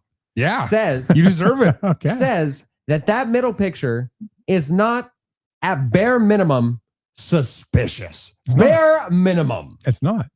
There's Please nothing explain suspicious yourself. about any of these pictures. It's just like you walking up to somebody, hey, how's it going? And you have both hands out and you go like that. And then you give him a real quick hug. You see how he's bringing his body back away from her when he's hugging her. If he's not really all into her hugging her. That'd be a totally different kind of hug. It's a double interlock. And then they're just hanging out by the pool in public where other people can see. This is not a big deal at all. So what you're saying, because there's interlocking, yes, that's the ultimate sin. But yet, before this show, you interlocked with my wife. I did interlock with your wife. I didn't take anything from it. But you're saying that there was something more to it? Is that what I'm hearing Your from wife you? said there was Your wife something said more there was to a lot it. So you guys have something going. I'm sports girl. You should listen. Do you have something going on here? What's going on? She said that she thought it was a special moment. She hasn't been interlocked in a moment. Wow. Now, I don't mean to say anything. Wow. Okay. I'm just saying, I think you guys are taking this way out of context. There's nothing here. This is a nothing burger, like Vrabel said. Absolute nothing It's such burger. a nothing burger that the New York Times has put her on suspension, and that in the interim, she is not allowed to report because she has been hounded Nothing on burger. anything that she's reposted. Let me tell you, the internet is great when it's great, and it has been on fire It's recently. merciless. It is merciless. It Sounds is like the head of the New York Times is jealous that it wasn't him. That's what I'm hearing. So you admit it? No, What is because he's thinking something bad happened, and he's saying, "I wish it was me." And since it wasn't, I'm going to do this. Luke Wright, if you saw that middle picture of your wife with somebody else, would you not have to address what you see that his is eyes? about? If I saw a picture of my wife with another man holding both of his hands Both interlocking hands. while also knowing that they drove an hour and a half away from any major city so that they could go to a romantic resort together in what is widely considered a like fairly romantic romance town. Sedona is? Really? Sedona is red because of love. No, it's just cooler up there. They wanted to get out of the It heat. is cool, so that way you can No. heat it up. It's 15 degrees cooler, so And they wanted to enjoy Babies it. are born here. That's We- what Sedona says is their motto. We would be having some big problems. Yeah, look at Sports Girly. Maybe they're in an ethically non-monogamous relationship. You're also old-fashioned. Okay. They can be in an ethically non-monogamous relationship. I don't know where actually. I guess we can. I'm not we sure can what that get means, in. but Yeah. We can get into that portion of it. I think a lot of the I internet. don't think we should get into that no, I don't think we portion should of either. it. Because I feel like when that's I going to don't- go, we shouldn't. I don't go. want to have to bring out the PowerPoint to teach Ralph Yeah. about polycules and all of Oh it. my gosh! Yeah. I don't want to know about that stuff because it's all garbage. Yeah, so he's I'm like, not, I'm not what are you interested in talking that about? Pepto conversation. Bismols. Yeah. But the reason why I find this to be fascinating is not because it's their own personal life. Mike Vrabel, Mhm. look at his owner. Look at Robert Kraft. He's certainly not going to say a word to Mike Vrabel. He doesn't care about Mike Vrabel. He cares only about that they made it to the He Super just Bowl. wants to make Yeah. sure that Vrabel has a happy ending. Wow. Fantastic, Not, exquisite. wow. Today you have earned your stripes. So we go to Mike Vrabel. He's not going to find any reprimandation. Why it matters for Rossini, and no, it's not for all you sexists out there that it matters. It's because she's an insider that I find it to be a weird thing where the ethics of getting a scoop on stories that she seemingly had access to. She was a proponent of the A.J. Brown debate and saying that the Patriots were in on the hunt for A.J. Brown, saying that they're waiting for the price to be lowered as it should be and stuff. I think that that's where the discussion and where the outrage So exclusively lies. do you for think me. that these two are very stupid people? Supposedly? In what context? Yeah. And that they're not smart. They don't realize that if they were actually having this type of relationship, that they probably wouldn't, number one, go out in public where they're open to people taking pictures, They're not in public. They went to a private resort. where there's other That costs people, thousands of where dollars there's per night. where there's other people with phones and Oh my cameras, right? Yes. So I mean, if you're actually doing something like this, you're probably not putting yourself out where other people can see you, even in a private resort. You're probably spending your day in the room and you're ordering food and you're not getting out of bed for that period of time. it's 2026. That's not an option anymore. Why not? Because You're saying everything you can't is public. cheat discreetly? These two cannot. This isn't discreet. This is evidence that you cannot. But I'm saying this isn't discreet. If this is real cheating, I don't think you're hanging out by a pool. I just don't Hanging think out by a pool, I think is they're where that they're stupid. okay. I just don't It's- think they're that stupid. I don't. So I think the issue is as you can, the hanging out at the pool by itself, not a problem. Yeah, no. Friends are allowed to hang out at the pool together. Ralph, maybe they're these, friends. It's these other two photos that look like they are supposed to Interlocking. be in a more private area. It looks like they're supposed to be in like a private balcony, possibly. Ralph, I'm not sure the setup of this resort. I do not have that kind of money. Ralph, I cannot think of a single time or instance, and I lived with this man. It's Luke Wright. I lived for with this over a year. For over a year. There's not a Polyamorously, yes. single. Yeah, well, yeah. And there are a ton of relationships coming in. Don't want to hear that. Go ahead. But there's not a single time I interlocked with that man over there. Thank God. Not a single time. Not a single time, because I knew that was far too intimate a step. And I'm not that sloppy. He was pretty sloppy, I don't but know. not in that I just regard. don't know where to But go not in with my living this. space. I think you guys are the judge and the executioner without any facts. The facts That's are. And that's one of the problems with the youth in this country. You guys are just assuming that because you saw something, that's what it is. Because somebody said something, that's what it is. I'll tell you what. Instead of gaining facts. I'll tell you what, and we can close this out with this. You go and try and interlock with your boss and you come back and tell me that you still have a job. Yeah. What makes you think we haven't interlocked? There's no way you've interlocked.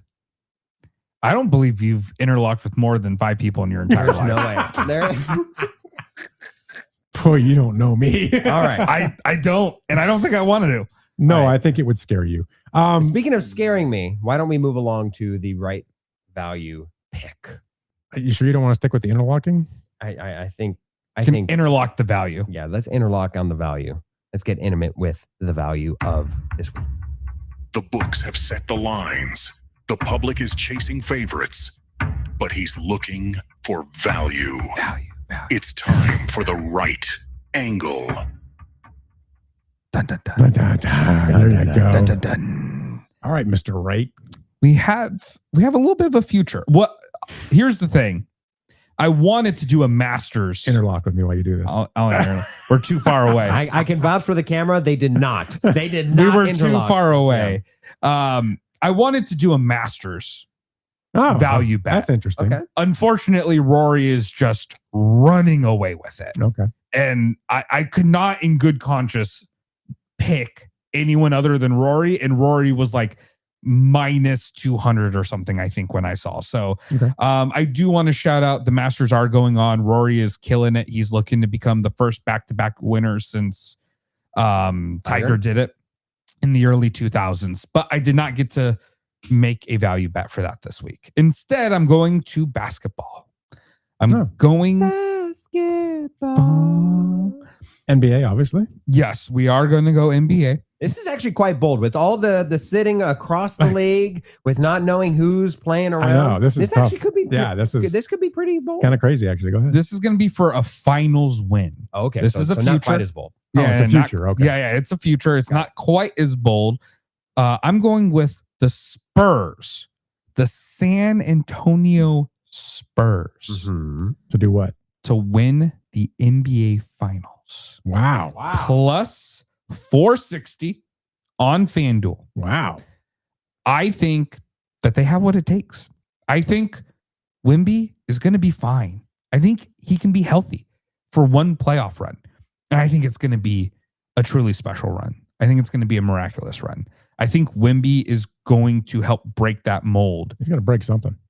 I'm Yeah, gonna he's need going you to break the Thunder spirit. Hey, Wemby! Oh, okay. Sorry. It's going to be Chet Holmgren's skinny legs cracking under getting blocked by Wemby after he wins Defensive Player of the Year. I really do like the Spurs. I'm liking them more and more. I feel like the NBA is just slightly more open than we think it is. Just a little bit more open than we think it is. Specifically among the top. To be clear here, I'm not trying to say that the Suns are going to have a chance at the title. I'm just saying I don't think it's as secured by the Thunder as a lot of people do. Okay. I'm very curious to see how the Thunder react now that they are back in the playoffs after winning it. I'm curious if they're still going to have that hunger. Well, we've seen that they have a problem specifically with the Spurs. So Yes. I would have to say that the inexperience of the Spurs seems to be the biggest detriment, where if you have a case to be made against them, that's where it is. Next would be health, because you just worry naturally about Wemby. Yep. And then third would be just wondering whether or not they have a deep enough rotation, because the Oklahoma City Thunder certainly do have waves. Here's the thing. They have the experience because Greg Popovich is going to walk through that door. He's not going to be coaching. Probably going to be on a walker. He's not going to. That's fine. You don't need him to run up and down the court. He's just there for his experience, for his wisdom, for his basketball knowledge. It's more reassuring than Doc Rivers. 100%. Spurs plus 460. Plus 460 on FanDuel. Okay. I don't know what it is at the other books, but I would assume roughly around And I bet that range. I bet that you can find a value to settle outside of with the moment that they get to the conference finals. Once they get to the conference finals, I bet that you'll be able to make bets against them. Probably. So Right. that's going to be my There's your value for this week. All right. Can we move on to the NHL? Yes, let's puck We along. need to talk some puck. Okay. I know you guys love puck. Absolutely. I love to puck. You know, real quick on the text line, we have some text. I'm not reading a certain one, but A lot of big words you don't understand. Tanner is like more hockey talk, so we're going to give you some of that right now. And Bitter Dolphin fan is like, you don't see NHL teams or players sitting out games. Players will get stitches and be back on the ice in 10 minutes. That's very true. Sometimes they don't even get stitches. Yeah, they just stay. They just stay. And then Sports Girlie, sorry, we're not going there. All right. And by the way, just for your edification, I know more about that than you ever would think I would know. And I can explain that to you one day why. Okay. That's okay. You can't interlock with her while you do that. You can. You touched my, anyway. You allowed it. You encouraged it. You allowed it and encouraged it and said that there was nothing wrong. So I wanted to focus on two things real quick. Number one, the Utah Mammoth. I know that everybody in Arizona loves the Utah Mammoth, the former Phoenix Coyotes. Stupidest name of any NHL team probably in the league. I just think it's dumb. I don't think that's I don't agree true. with that at all. Really? You like the In a name? world where the Kraken exists. Okay, that might be the dumbest thing I have ever heard in my entire life. The idea that the Kraken isn't one of the best names in the NHL love the Kraken is and the logo. insane. Phenomenal. I was kidding. Phenomenal. You better logo. have been. We don't joke about that here, Philip. So I'm going to present what I think is an interesting take and then give you my reasoning and see what you have to say. So the Mammoth are basically making the playoffs in their second season in Utah. Yeah, they're clinched. Yeah. Right? They're clinching all right. They're clinching. They're in the playoffs. So the instant question is, did they just need to leave Arizona to become a team that could actually get in the playoffs? And let me preface that. They're not in a college rink anymore. They're in a real arena. That helps, right? It's hard to go there every day when you have to go play as a team and you're playing in this tiny little 5,000 seat rundown 80-year-old stadium with a few people. That makes it tough. And they had that there last year. There's a lot more fan energy. There's sellouts on a big arena. That's going to help drive them as well on the way they play on the ice. You know, the players maybe felt in Arizona that the franchise wasn't very stable because there was a lot of uncertainty for the future, right? So now I feel they have that stability and they know where this franchise is and where it's going, because you basically have the same core roster that you had when it was in Arizona, but you have way different results, right? And I think a lot of those things could be the factor. So was Arizona actually holding this franchise back because of all the shenanigans of that owner and all the uncertainty of where this was going in the situation that they were put in? Because now you've taken these same players virtually, put them in a real situation, and now look, they're performing. Is that the difference? I was born and raised in Arizona. Mm-hmm. I say this as an Arizonan. That's what I want. I got a rattlesnake tattooed on my arm permanently, not a temporary tattoo, because of how much I am proud to be in Arizona. So having said that, okay, I like it. Arizona fans are incredibly bandwagon.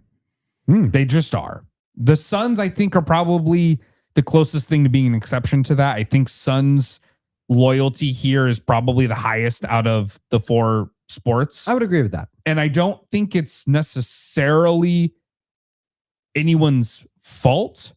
A lot of it's just been the Cardinals' incompetence. Oh, God awful. The Coyotes' incompetence. God awful. The Diamondbacks still being a relatively new franchise. I wouldn't call them new. They are around for almost 30 years now. Yeah. But out compared to like a lot of sports franchises, that's not young. You know what that is? That's like calling your, like, oh, we still got a newborn infant. How old is he?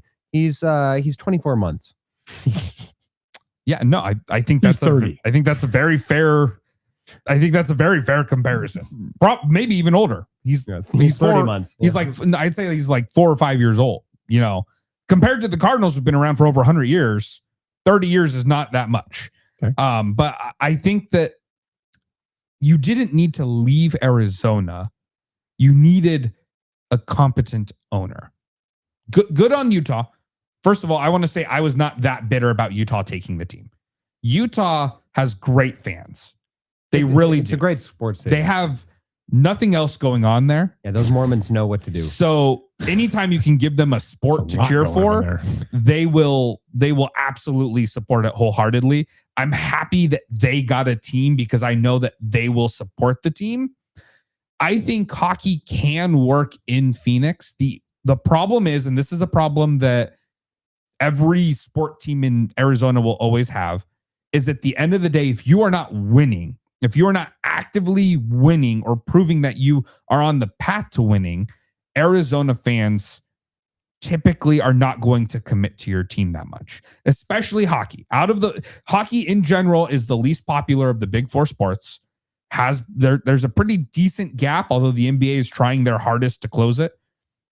The fact of the matter is if you are not going to have an A+ owner who makes this hockey team a consistent winner, you're never going to get that support that you need to actually be successful here in the Valley.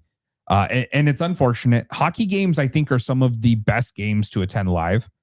They absolutely are. They're one of the best live sports around. I'm not even a hockey fan, really, but going to hockey games is always a blast. 100% agree. It is my favorite sports environment to be in. Yes. And I don't follow that closely. Yeah. So I think just at the end of the day, that was the biggest issue. It wasn't so much that the Mammoths had to leave Arizona. They just had to get new ownership. Leaving Arizona helped. Don't get me wrong. They went from a fan base that was fair weather to a fan base that will be rabid for them. And I hope that they do well.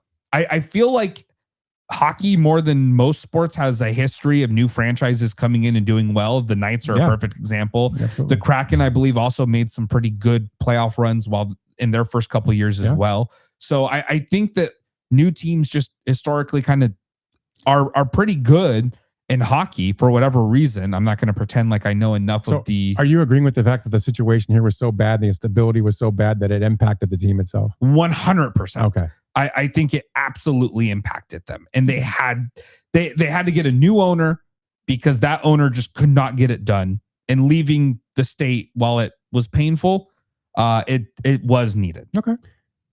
So are we... My only response to this, and I want you to take this with a grain of salt. Power ranking the top 3 worst names: Canadians, Senators, and what the puck is a Canuck. So wow, you just hit Canada 3 different ways. What Senators? They're boring in real life. Why are we? I'll throw Islanders in there. I'll throw Staten Island. They play on the island. I don't Islanders care. is a little fun. It's not. It's fine. It's definitely worse than Mammoth in my opinion. I would have gone. Yeah, I agree. Yeah. I would have gone the Blues, except I do like it paired with where it's from. So that's why I was willing to give them a pass. Yes. I'm not a huge fan of Flyers. Oh my gosh! Can you guys stop? No, it's not the the conversation. You can have this better is names. gripping NHL topics. So let's get off this stupidity and let's focus on the Western Conference wildcard, because if you've been following this, if you're out there and you watch hockey, this wildcard is amazing. There are how many teams? You've got Utah that's finally locked in at 90 points. I'm sorry. And then you've got the Kings right now sitting in the second wildcard spot with 85 points with 4 games left. Nashville 84, Winnipeg 82, and the Sharks at 81. So these guys are all within 4 points of each other with 4 games left, except Nashville's got 3 games left, so they're kind of on the out a little bit. Anything goes here for that final wildcard spot. And to throw a little bit more on top, the Kings are only 4 points out of the number 3 spot in the Pacific, so they could actually leapfrog into the Pacific and get out of the wildcard. So this is a really, really tight race right now. One of the better ones I've seen in many years watching hockey. I know you guys, I don't think you watch a ton of hockey. I think you've watched some hockey. But every game for the next 4 games is just it's pivotal. Everything that happens in this next week is going to be unbelievable in the NHL to see who's going to actually make the playoffs. I'm not a huge hockey fan. I watch a little bit of it. I do enjoy the playoffs because the playoffs in hockey are just always fun. They are. They're always a great time. And I'm kind of excited because hockey is also one of those sports. We've kind of alluded to it a lot on this show. Hockey really just does not care about seeding that much. No. Anyone can win. No. Anyone can win at any point. And it's great to watch. It's entertaining. It's always physical and violent, and it's everything that you want to see. I'm excited to see kind of how this race goes. I am also interested in the fact that I'm taking a look at these guys' schedules right now. And outside of Nashville playing the Ducks, none of these teams I think are like playing each other. So I think that's kind of interesting. It makes it more interesting. It makes it a lot better scoreboard watching at the very least, being able to track all of these different games that are all going to have different meanings in and of itself. So I do think that it's going to be like such a fun end to the year, which just makes the playoffs even better when you know that you're basically getting playoff hockey now. One thing that isn't going to happen this year is Florida will not three-peat. Yes. They've been eliminated, which was shocking, but they were actually eliminated. So we will not have a three-peat in the NHL. Injuries decimated that team, Yeah, I know. man. I mean, they even fought through injuries in the championship. I mean, they had that one guy who returned and then essentially doing so, Right. Just killed his entire season this year. It'll be interesting to see. And I think, will a Canadian team win the cup finally? And I don't think there will. I mean, your best chance may be the Canadians. I mean, that's a pretty decent squad this year. Well, yeah, if they're from Canada, they would have to be Canadian. Duh, Ralph. Come on, But man. other than that, there are such strong teams down in the U.S. I mean, Colorado is that's a powerhouse. That's probably my pick to win it all. I don't know how they don't win it, to be honest with you. They've been a Great powerhouse all name, year. by the way. Oh, The fantastic. Avalanche. Yeah. Avalanche. But it's going to be interesting to see. I mean, I know Canada's got that drought since I want to say what's 90. Was it 92 or I think it was 92 against the Canadians beat the Kings. I think that was the last time It was they a were in there. horrible day. That's why I had to get born the next year. Yeah, that's what it was. So anyway, Save U.S. hockey. we will be covering the NHL playoffs because they are a lot of fun. And so we'll see how it goes. And you know me, I'm going to always want to take a look and see how many Canadian teams and how fast Canada will be considered out of the mix. I think it'll happen really early this year. I think by the second or third round, that'll be the end. So anyway, that's our little bit, that's our touch on hockey today. I just wanted to bring it in. We haven't talked much about it. Yeah, I bring think it we need in. to Bring talk it in more for a about it. hug. Maybe a hug around the hips. Maybe just sit by the Interlock pool. some. And here's a quick turn, right? Real quick. For the week, right? Dodgers, Blue Jays, rematch of the World Series. I want to bring that up real quick, just very fast. Dodgers smoked the Blue Jays in game one. I think they beat them 14-2. They beat them again. It was bad. Yeah, it was bringing a bat to just demolish and mollywop It was a seal. mollywop. Ooh. They won again game two, a lot closer game, but they won. And then finally, in game three, Dave Roberts looks at these guys on the bench. They're winning toward the end of the game and goes, "Hey guys, we should let these guys win a game. They're about to start crying out there. Let them have a game." So the Blue Jays win a game. And at the last out of the game, Vladdy, whatever you want to call this guy, he celebrated like they just won the World Series. It was kind of mind-boggling for me. I didn't understand it. I'm watching this going, what is this guy thinking? This is the second week of the season, and you're celebrating like you just got a ring. Can you tell me why, Phil? Why did this happen? What's going on in Vladdy's head? What's going on in Toronto? Because even the fans, if you watch the first two games, they were throwing things at their TV sets. They were so upset. But that last game, they acted like they won the World Series. Is this emotional? Is this PTSD from November? What's going on? I do think it can be a little bit of that. I mean, Is it polyamory? What is it? What is it?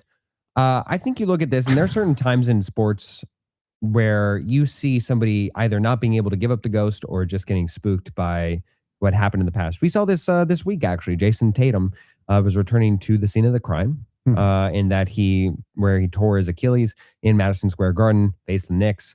And I think that would have been a challenge and a hurdle to overcome had that happened specifically in the playoffs. And I think it was healthy that it happened during the regular season. And how it pertains to this series, particularly, is the last time that they saw them, they lost. They lost for all the marbles in a series that they had to have felt. If I was on that team, I would have felt like they were winning the World Series. There were plenty of times where I would have thought we clinched it. We got it. We won. We just have to finish one more inning, one more out, whatever.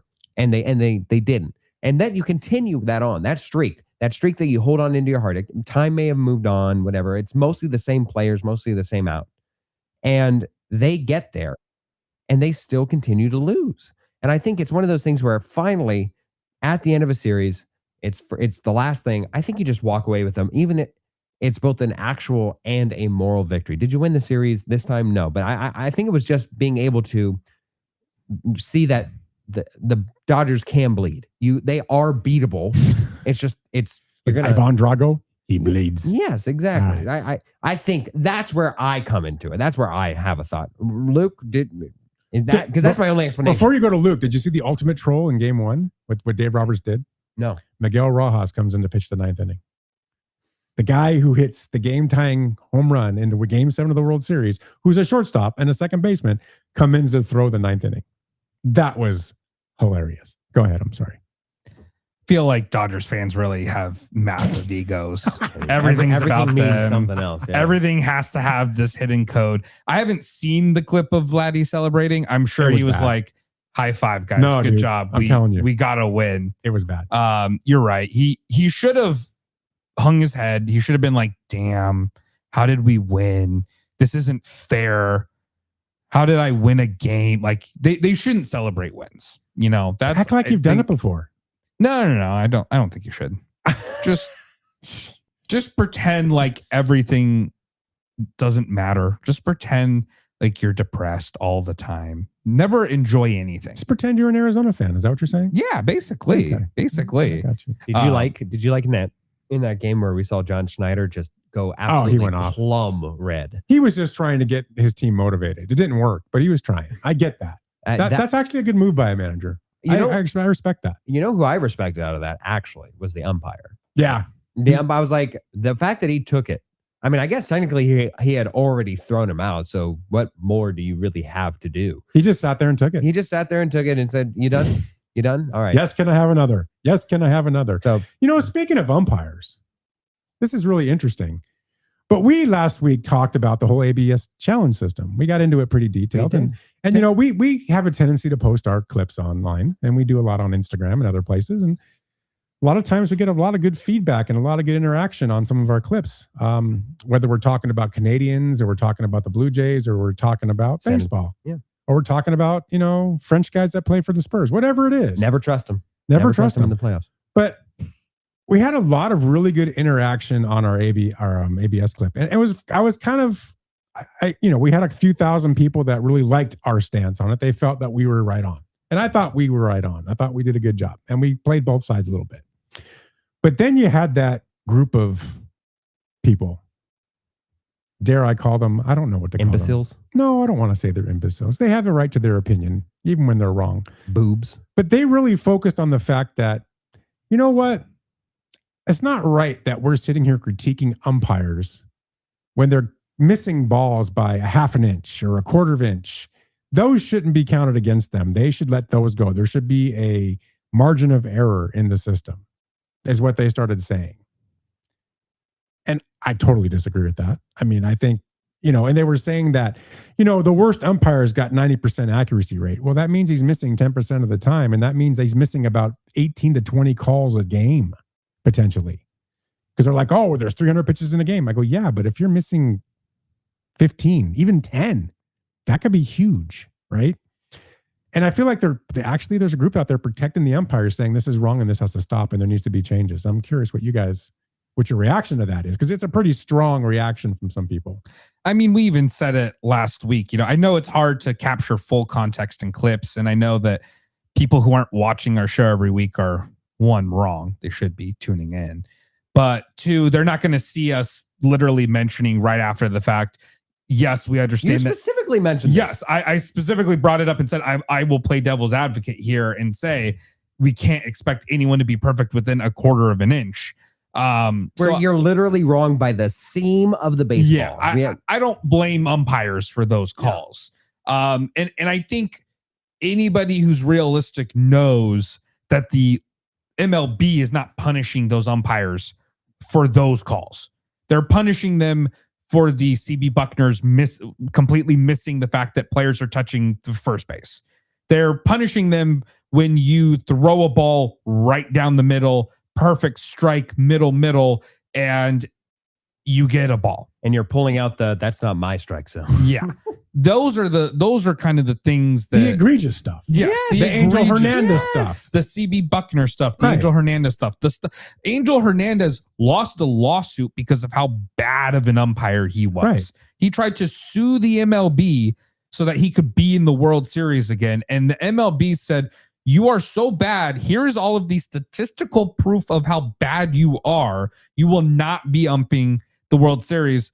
And the court system said, yeah, you're actually pretty bad, dude. You're Legally they have speaking, a point. you are horrible. I mean, the challenge system is not the problem. It's exposing the problem, Yes. right? And that's how we should look at this. I mean, are we to sit there and say we shouldn't hold these guys accountable? And do we not hold players accountable to bad performance? Of course you do. As a manager, as an owner, if a player is not performing, you sit him down. If an umpire is not performing on a consistent basis, there should be a place to put him, like a relegation process, to put him back down to the minors to get better. And I'm going to reinforce this point that I made. I know. I'm going to reinforce this point that I made from last week, where if I was an umpire and I was getting challenged and I was wrong that many times, or I was wrong any times and I got challenged and I was proven wrong, I would see that as a support system.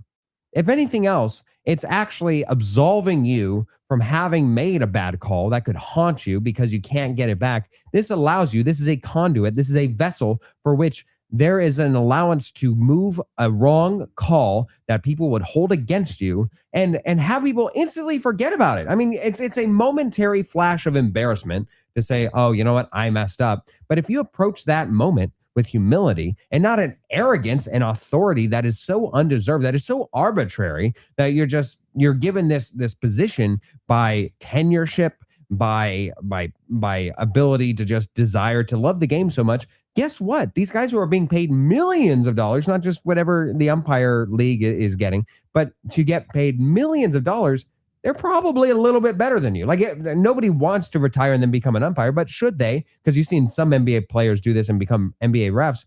They're usually pretty good. They know what they want. They know where the zone is. They've been trained to have an eye for this type of thing in order to, again, specialize so succinctly that they are millionaires.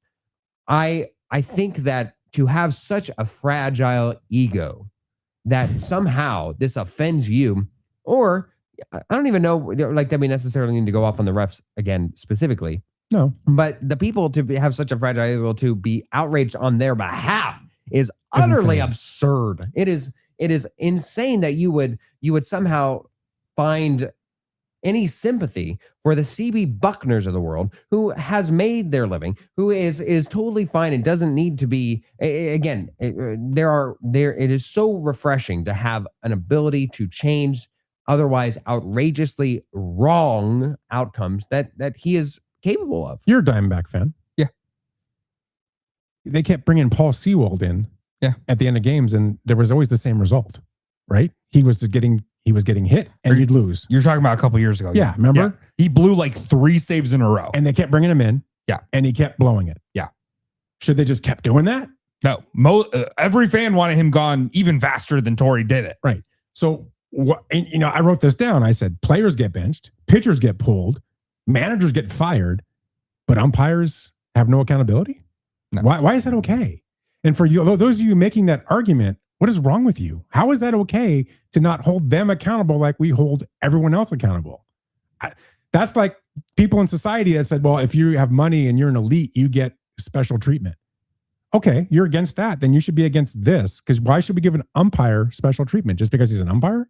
No, you hold him accountable. If anything, it was help him get better. It was the last bastion of sportsdom that referees weren't challenged. Right. Like the NBA has long been in this, and they've also been on the report. The NFL, they're Bill probably Belichick the best is of the group, though, right? Yeah. Bill Belichick's probably. Yeah. NHL is probably the best. I'd say the NFL is probably second best. Yeah, NHL. NHL has a challenge system, right? Now I'm second guessing myself. Do. Yeah. Mm-hmm. So the fact that it's just been heritage, that you've been had such a good union that you've been able to avoid. He's probably this. right. Someone else brought this up actually in the threads, and Tanner comes on here and says just some umps with burner accounts, and it may be. Real fast, shout out, happy birthday, Tanner. Happy birthday. It was his Tanner. birthday happy this birthday, week. man. Good for you. I am curious, Ralph, about your position on this just before we exit. There have been, and one was a former Dodger, dare I say legend, who came out against the ABS system. And that surprised me because normally pretty much everybody has been for this. I think universally, like fans, of course, have wanted this forever. Not Walker Buehler. Or Walker Buehler, yes.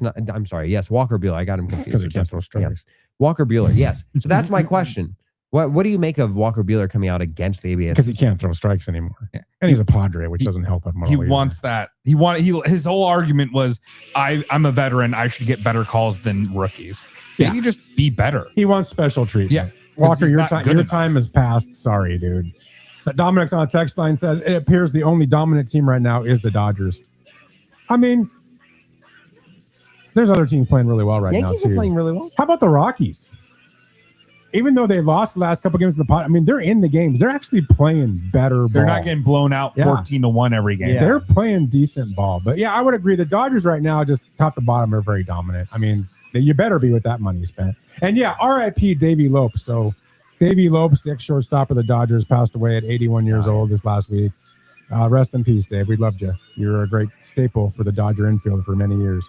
All right, everybody, that's our show. Thanks for joining us. We'll see you again, same bat time, same bat channel next week. Have a good one. Interlock!